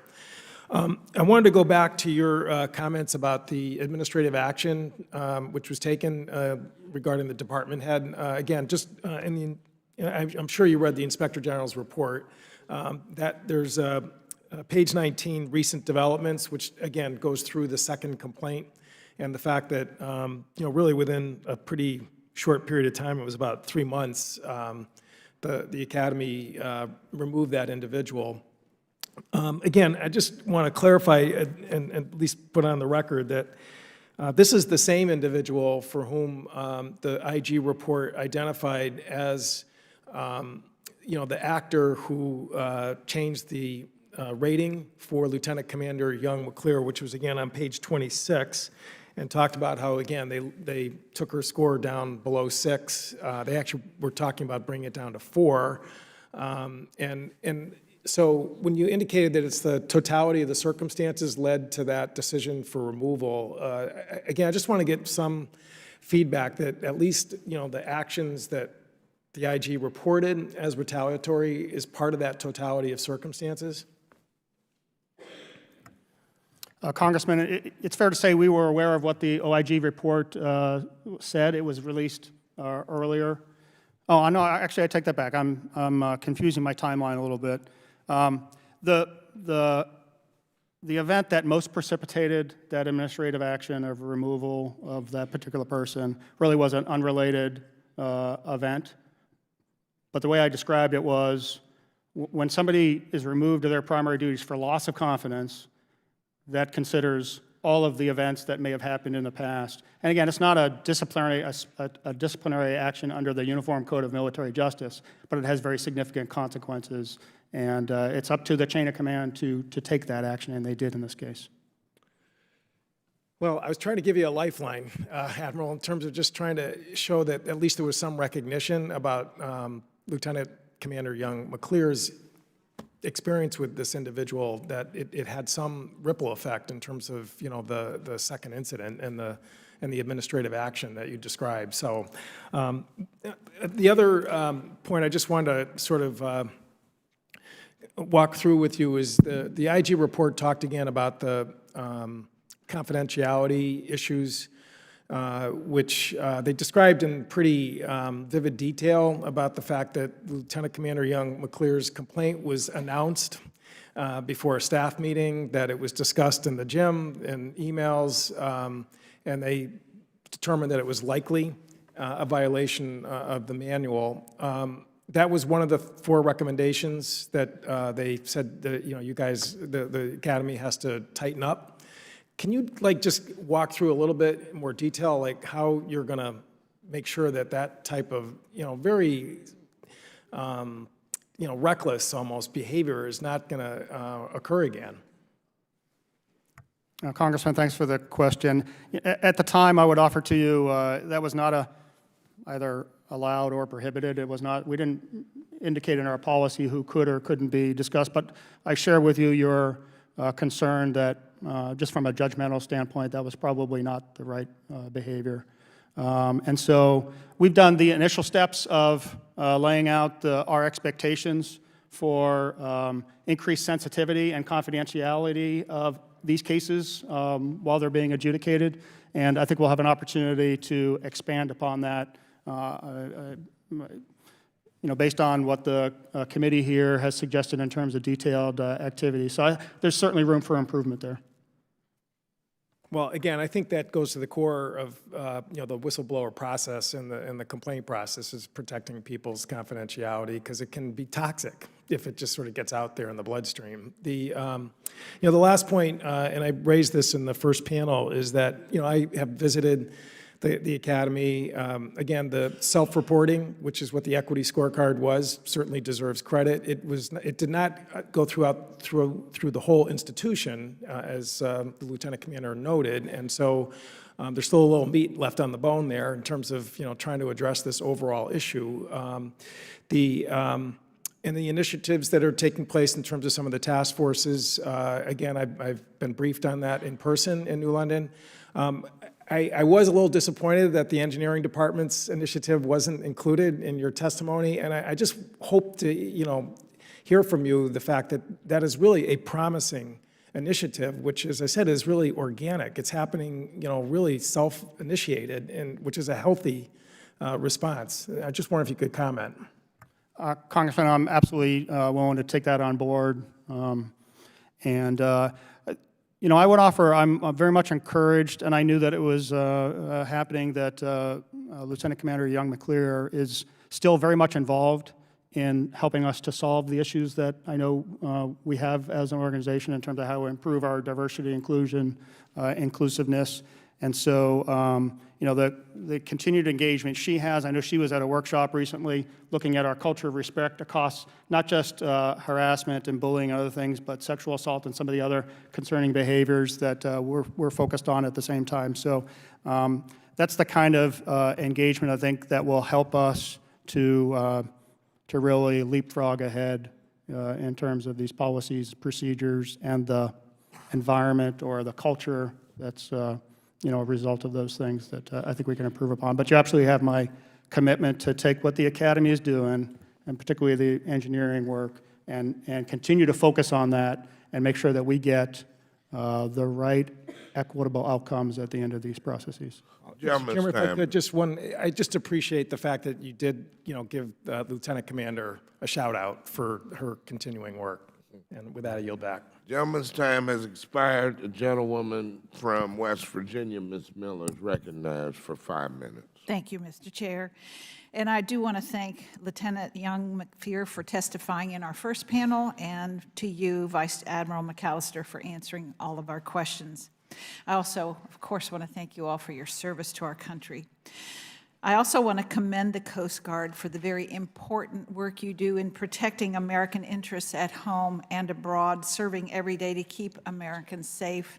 I especially want to highlight the role that the Coast Guard plays in my district in southern West Virginia, providing the vital search and rescue missions during our flooding and extreme weather. I also want to highlight the important job that the Coast Guard plays in drug interdiction in the Gulf of Mexico, where each year they intercept billions of dollars worth of illegal drugs and detain hundreds of drug dealers. Thank you. The Coast Guard Academy is essential for the continued success of our Coast Guard. Allegations of abuse and harassment are extremely worrying to me, and I'm sure to every member of this committee. It is essential that our academies operate at the very best level to produce the Coast Guard service members that will serve our next generation of Americans. How does the Academy prepare their cadets to be future leaders of the Coast Guard and as Americans? Congresswoman, thanks for the question. So the goal of the Academy is to graduate leaders of character. And so from the day they show up at the Coast Guard Academy, it's a immersive environment that focuses not only on the academics that you would expect from a four-year educational institution, but the military, the enculturation into our core values of honor, respect, and devotion to duty, the athletics. And so we're trying to create whole people. And we do that in an environment that really does, we intend to focus on diversity and inclusion. And so when they graduate, those officers, and they hit the fleet, they are leading kind of a new generation of, I would say, emotional intelligence or inclusion intelligence and leadership capabilities that I think ultimately will have a generational and significant impact on the entire Coast Guard. Because the Academy leads in so many of these ways as it results to diversity, inclusion, and equity, they're ahead of the rest of the fleet right now, and part of my job is to make sure the rest of the fleet keeps up. How can Congress help better equip the Coast Guard Academy to help cadets be even more successful in the future? Well, thank you for that question as well. In my opening remarks, I mentioned the Board of Visitors, which we've reinstituted. So that is senior members of both the administration and Congress who can provide oversight to the Coast Guard Academy, and overseeing the Equity Task Force, and the results are coming from that, I think would be valuable focus. And as the Commandant has tested a number of times, or testified to on a number of occasions more broadly about the Coast Guard, we get fantastic support from Congress, but I think the superintendent would tell you it's harder and harder to run an institution where he's attracting the best and brightest across this entire nation to come and be a cadet when our budgets have been flatlined over time, which in real terms means that he's trying to deliver more with less resources to do that, and that's a challenge for our entire service. Mr. Chairman, has my time expired? I'll give you another minute if you want. Okay, because it just seemed like it went backwards. Yep. It went up. Okay. Thank you. Do you believe that the current procedures the Coast Guard has in place are adequate and fairly investigate and adjudicate complaints of harassments and discrimination? Congresswoman, certainly the cases that we're talking about here have uncovered weaknesses in those policies and procedures that we have begun to get after and will continue to do so. Ultimately, I think the processes are minimally acceptable. They've been working for us by and large with notable exceptions. We can certainly do better. We reserve the right to do better here. And has the Equity Task Force made a concrete difference in the culture of the Coast Guard Academy? I certainly believe they will. I think there's a lot of enthusiasm at the Academy about taking the vital signs report, which is really just kind of a snapshot in time, and putting action behind it to close those equity gaps. I would offer to you there's a variety of things going on there, some of which are in that Equity Task Force and some are not. As an example, we recently changed the way that we hire or that we advertise for civilian faculty positions, which frankly we hope will attract a larger number of underrepresented minorities to those positions. We've already got the most diverse staff that we've had in Academy history, but there we can do better as well. And then, from a cadet perspective, things like setting up the Minority Outreach Recruiting Team, which is really kind of a mentoring program at its heart, the Center for Inclusive Learning and Teaching, which retrains instructors on how to teach and to professionally develop cadets so that they can achieve their highest possible potential while at the Coast Guard Academy. Sending all of our senior leaders to diversity and inclusion training, and then having them go out in small groups throughout the Academy community, having important discussions about things like hidden biases and how we can overcome those. These are all pretty exciting things. And I'm confident that we will continue to build an even more inclusive environment at the Academy, but we're still kind of nascent in this process, and it bears continued watching and engagement, and we plan to do that. I would offer to you, we have by far the most diverse military academy of any of the services out there. We can take that as a mark of partial success, but we'd like to do more, and all of these efforts are kind of geared towards that. Thank you. I yield back my time. Thank you.